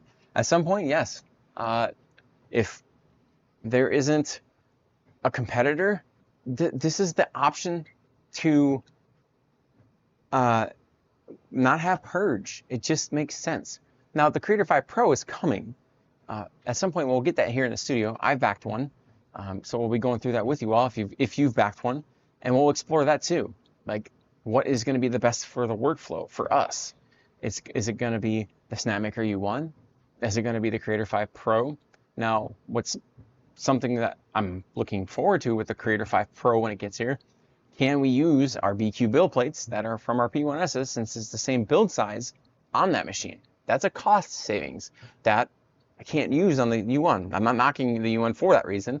I'm just saying that's a trade-off. Like, it's got a more standard 256 size. Like, what does that look like for a workflow? I want to explore these workflows with these machines so that you all, as viewers, can understand what we're going through and what may or may not fit your workflow. If something fits for us, might not be a fit for you. And hopefully these types of videos will show that.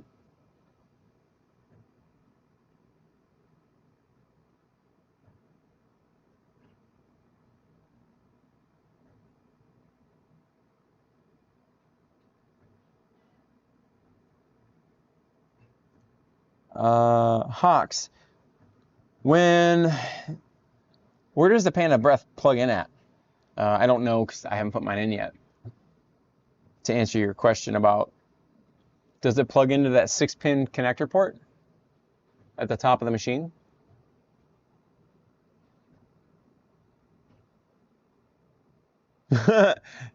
Centauri Carbon just got hand-me-downs.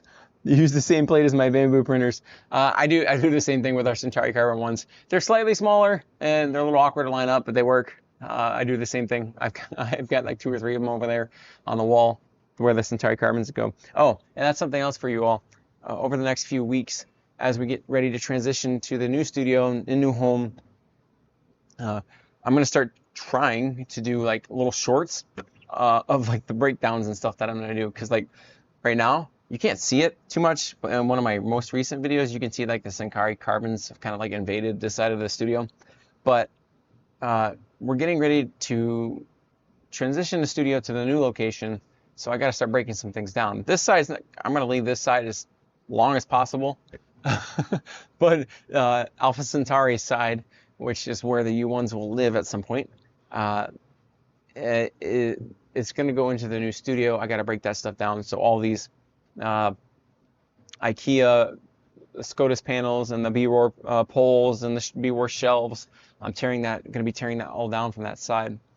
And then as we build out the new studio, I'm going to be this is going to be a perfect opportunity for me to look at, okay, we have a bigger space. What can I also additionally incorporate to make things easier for myself? Like this table right here, it's great for live streaming and stuff, but if I want to do printer maintenance, it's kind of hard. I wish this table would go up and down, so I'm going to explore something like that. What can I get that goes up and down to make working on something a little bit easier? Because it just, you know, bending over all the time isn't exactly easy on the back. So that's what we'll be doing. We'll look at, okay, is there a bigger table that I can get for live streaming purposes? Because right now, this Cobalt table, I thought it was going to be big enough when I first started this, but we're outgrowing it. So what is out there available that I can have multiple machines on one time if I'm doing something like this and still have room for the laptop and stuff like that? You're going to get to see different exploration things if you're going to stay tuned into the channel as we grow. And that's because of you all. So shout out to you viewers and supporters. Thank you for going through this with us on this journey.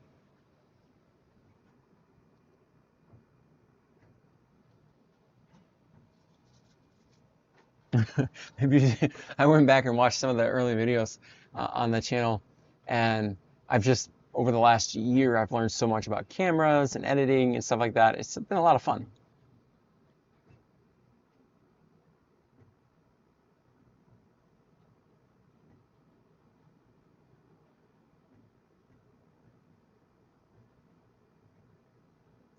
The SM top is made of plastic, which is easier to cut and drill. Yes, so some of those like IKEA containers and stuff like that. I don't know if you've ever seen any Uncle Jesse's videos. He's working on those types of containers all the time. I know he did like the enclosed sanding and finishing box, which was really cool. Shout out to him on that a few years ago. I've been watching him forever. But those containers are going to be more easily malleable and to work on than these.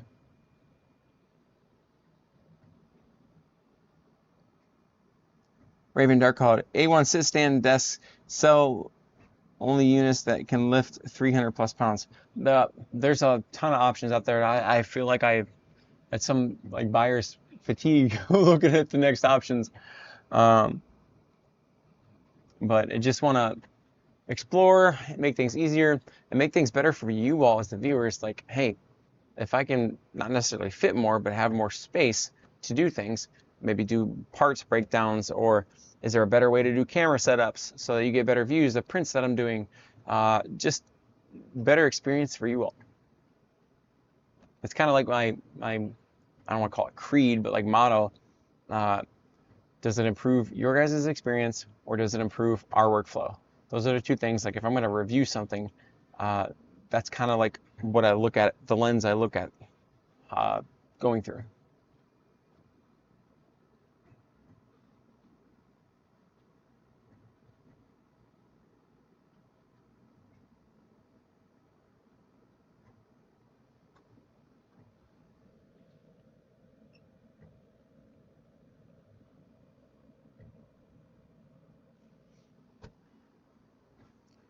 Something I like about this unit is it's got the green lines going across there when it tells you it's doing something. That was my biggest pain point with the P1Ss. And I didn't even realize it until I started doing some of those BIQU upgrades, the status bar. When the print's doing a color swap, I don't know if it's doing a color swap or if there's something wrong. But now that it flashes, as you saw in our last video, it was kind of fussy that day. But it makes it a lot easier to know what's going on with the machine. I think BIQU is coming out with one for the top hat, or for the U1 too.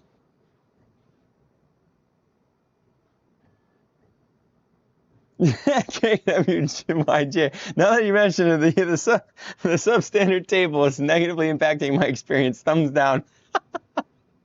I enjoy the humor. Thanks. I appreciate it.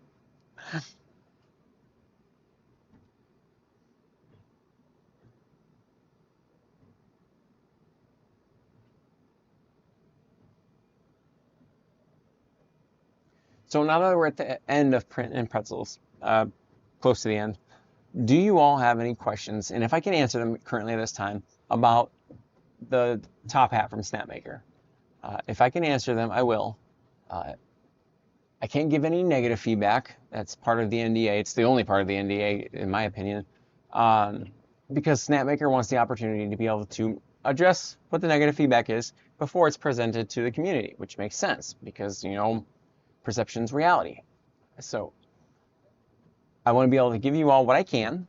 I'm showcasing it tonight to let you guys know it's being developed. Snapmaker cares. I'm still getting this thing. I'm looking forward to it now that I've seen it. And what are your all thoughts? Drop that in the chat too, chat family or replay family. What are your thoughts about the Pop Cap or the Snapmaker top hat? Let me know. Let Snapmaker know.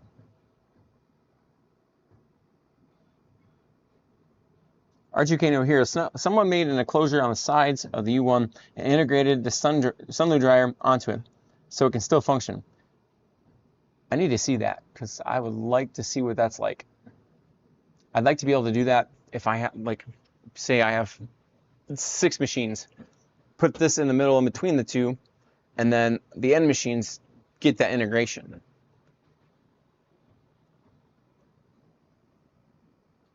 Does it have active fans in the filter part of the Snapmaker one? Yes, there are active fans in here. So like, oops, if I don't unplug it by accident. So, for example, I don't know if you guys can see it while I'm doing here, but I can go down here with the firmware that they asked me to install. I can turn the fans on.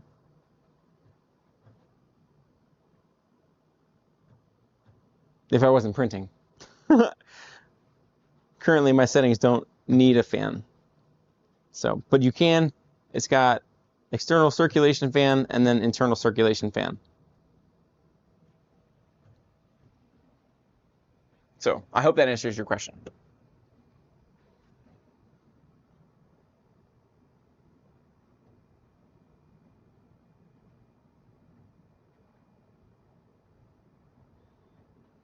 Hawks, yes, I will try to do that for you.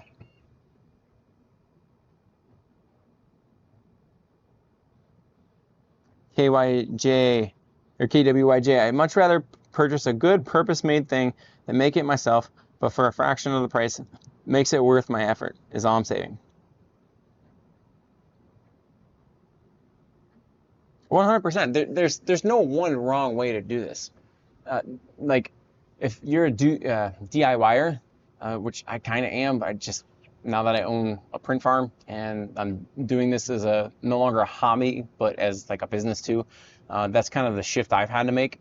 But if you're a DIYer and you enjoy that, there's nothing wrong with that. I would encourage that. If like customizing your machine, and that's part of what makes Snapmaker great too, is they do the open source, or they are open sourced. So you get to customize the things that you want to customize. Like I was flabbergasted when I saw the Sidecar project come out and the amount of work that Eric has put into that. It is just crazy, in a good way, that a company is that open source, that they're allowing that to be developed, and they're supporting the community. I'm just very impressed with that. So that's a part of the DIY, is I want to be able to work on this and do cool things with it, and you can. And there's nothing wrong with that. If I had the time, I would probably enjoy doing stuff like that. I used to do that stuff like on my Elegoo Centauri Carbon, or my Elegoo Centauri Carbon, the one before that, the Neptune 4 and the Neptune 4 Pro. At one point, I built, when I lived in Florida, I built a modular enclosure system for my printers that would pump air through it because there was so much humidity, and it wasn't for heating or cooling. I just had a dehumidifier sitting in one big chamber, and it just sucked the air through. So I am definitely, or I used to be, a DIYer, but now that I own a business with it, I kind of had to shift a little bit. But I am full proponent. If you like to build things and do things, that's awesome.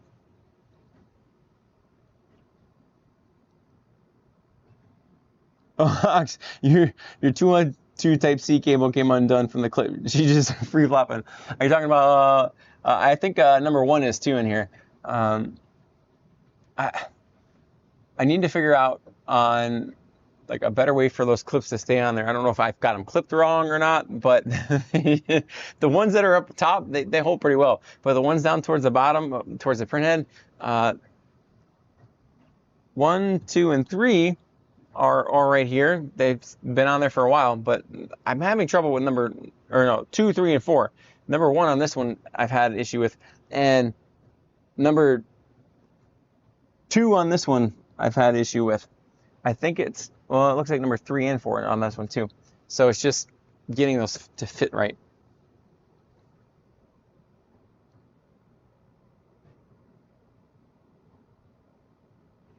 R2K No Heroes. So it only worked for the U1 it's mounted to. I think I missed something. Oh, okay. I saw the earlier comment.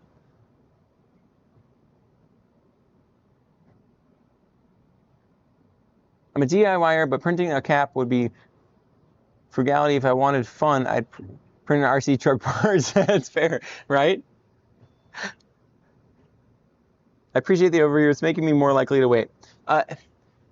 So, for me, because of the cats here in the studio, at this point in time, I would probably purchase a pop cap. But I am also still holding my backer place for this unit, whatever the final product is going to be, because I think that's going to be the best option long term. but I know I am completely understanding the immediate need versus the long-term need, because I don't want one of these little guys getting hurt on a tool head if they decide they want to, climb on the printer for whatever reason. That was my biggest worry when I first got the machine. It turned out that it wasn't as big of a worry as I needed it to be, but the other side thing is the cat hair gets in there. So now this keeps it out of there until whatever the final version of this becomes.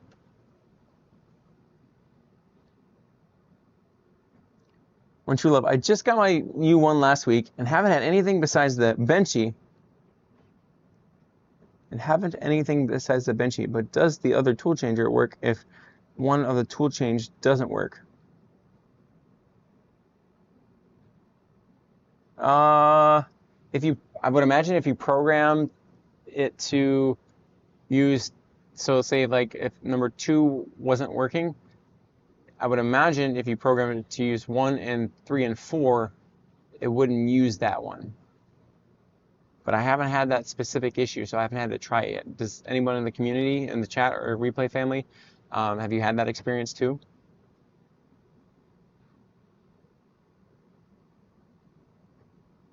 Oh, KWYJ. I had an extruder jam in one printhead and just parked it and used another until I was able to get to it. Okay, so cool. So that is an option. If you need to use one of the other printheads, that is an available option to use.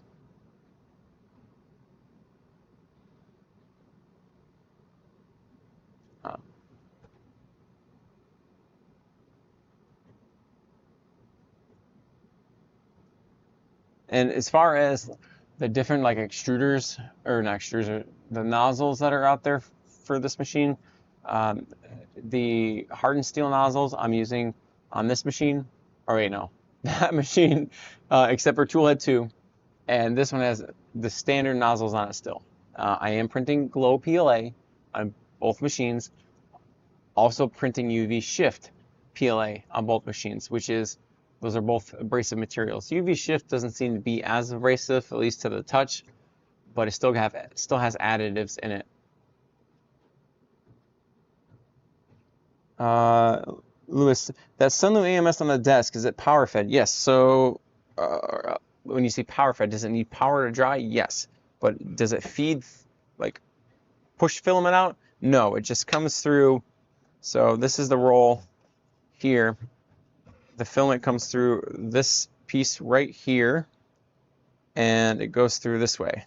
It literally is just like a silicone indentation that's here, or insert, that the filament goes through, which will fit a PTFE tube. That's why I'm looking forward to putting this adapter for the PTFE tube to run to this, into this, and then I can just push it through, just like I would if I put the roll on here, but it's a different way, and I can print and dry at the same time. There's no right or wrong way, and that's what I'm exploring right now, is like what's going to be the best option long term, especially if I get more of these units, or like for the FlashForge Creator 5 Pro when I get in here.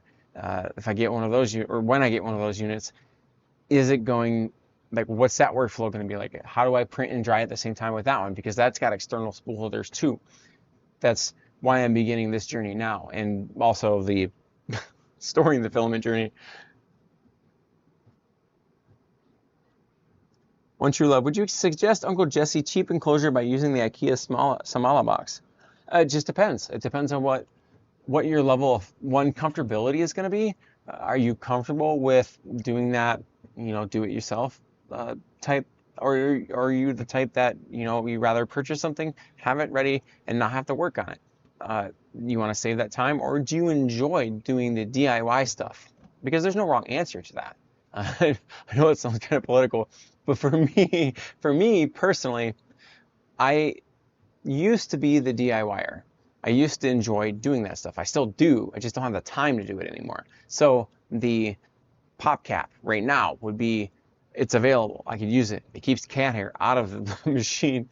It keeps the air trapped in the machine for heated, if you need heated chamber if you need that. The Samala is going to do the same thing. It's going to keep that noise level down, because it's not just traveling into the air. It forces the sound deflection down. So it just depends on what you're comfortable with and what your budget is too. I mean, that's an important factor. The Samala is going to be cheaper than the Pop Cap. The Pop Cap is $100 something dollars. This is $149 now if you $449 now if you pre-order it now. It depends on many factors. So budget, do you like doing DIY stuff? Do you find enjoyment out of that? Or do you have time constraints? Initiative Design, howdy howdy. Can't wait to hear your thoughts between the two. I have the pre-order for the Snapmaker version, but was debating on the BIQU one. I can't wait to fully give my thoughts on both of them. I can give a good portion of them, other than the feedback, the negative feedback from this, because the NDA states that I need to give back to Snapmaker, which I'm okay with, because it means that the final product is going to have the opportunity to be fully refined and fully developed before it gets to the consumer. And the fact that they're this open with it just shows how, like, not necessarily pro-consumer, but pro-person they are. They care about their community, and they want to support them in the best way possible. And they want that feedback. They want to know. But right now, if they were both available, I would get this one. It's got the fans. It's got, to me, it seems like it's a denser material. Right now, there is more sound dampening on this one. It just feels more together, I guess. This, it works. I have no problem using it. It keeps the cat hair out. I don't really like, it doesn't feel as snug fit as this machine is. And earlier in the live stream, Dante tried to climb up on here and he missed, and the claws came out, and actually he didn't mess up the front of the thing, so cat tested. But I don't feel like if one of the cats were to jump on top of the printer, this cap would come off. This one I still have questions on. And for you all, that might not matter. You might not have cats that come onto your printers. But those are just some of the initial thoughts on the trade-off between the two. It works. I love BIQU stuff. You're going to be able to mount your, I think it's the Pop Status when it comes, because I want to say, or maybe it's the Pop Touch. There are 2 mounting holes here for whenever they release those. For something. There's 2 holes pre-drilled in here for something. I don't know what it is, but I would imagine they're not going to leave 2 holes sitting here for no reason. So there's going to be something coming for that spot, I would imagine. Nate Kloss, IKEA bin on top. Hey, do the IKEA bin. That's going to be the most budget-friendly option. Initiative Design Shop. I was curious on the sound dampening. So good to hear there. Yes.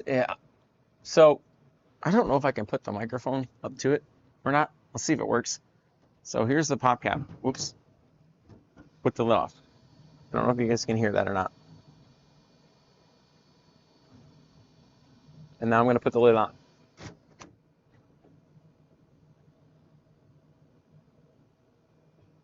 And I'm not going to promise I have the best microphone in the world either, guys. So here's this machine.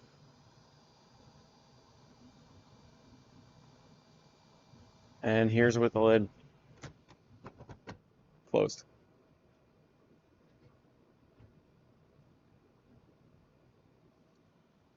So that's the best kind of comparison I can give. I've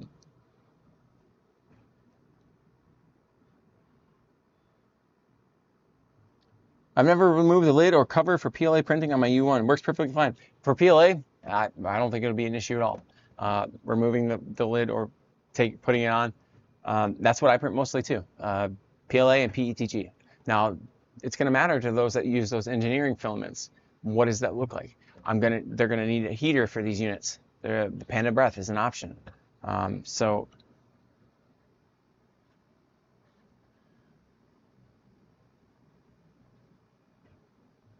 Nate, Sometimes PLA does not like heat and it causes nozzle clogs. It happened to me. If it is too much of a heated chamber, 100%, it can cause a nozzle clog because your machine is not going to be able to cool down the printing head enough. I think that's what causes it.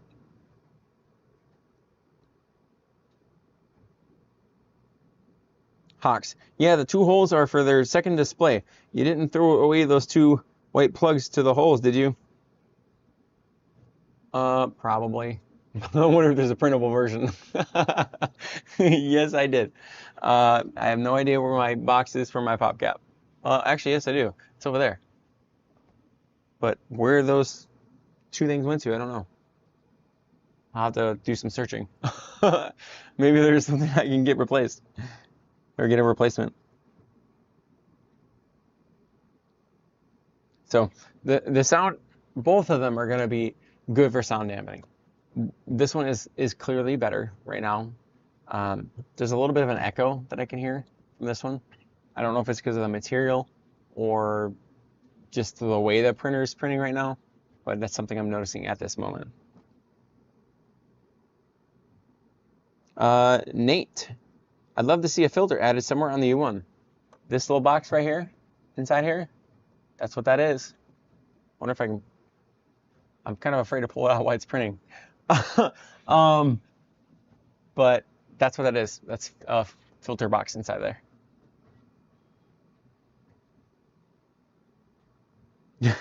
Yeah, they're tiny little white plugs that go inside those holes. They were quite hidden in the box. Yeah, they were definitely hidden. I missed them. Oops. So, but I want to thank you all for joining Printin' Pretzels every week. If you're a weekly attender, if you're just joining us, these are the types of things that I do on Printin' Pretzels. The first half, I'll talk about either a topic or I'll showcase something that I'm exploring for the studio. And this is the first time that I've done something like this. So I enjoy bringing this kind of thing to the community and getting your guys' feedback and what you think. Next week will probably be some sort of like topic content that I'm going to be doing. Or maybe we're going to explore this PLA glow workflow a little bit more. Each week is going to be something a little bit different, but that's what the first half is for. And then the second half is kind of like the community building. Hey, I got this type of thing going on with my printer, and is there anybody got any ideas on what it could be causing type of thing? Because the community is really what makes these machines run, in my opinion, and these companies run. So I want to thank you all for attending the live stream. I really appreciate you all. And until next week, be glorious.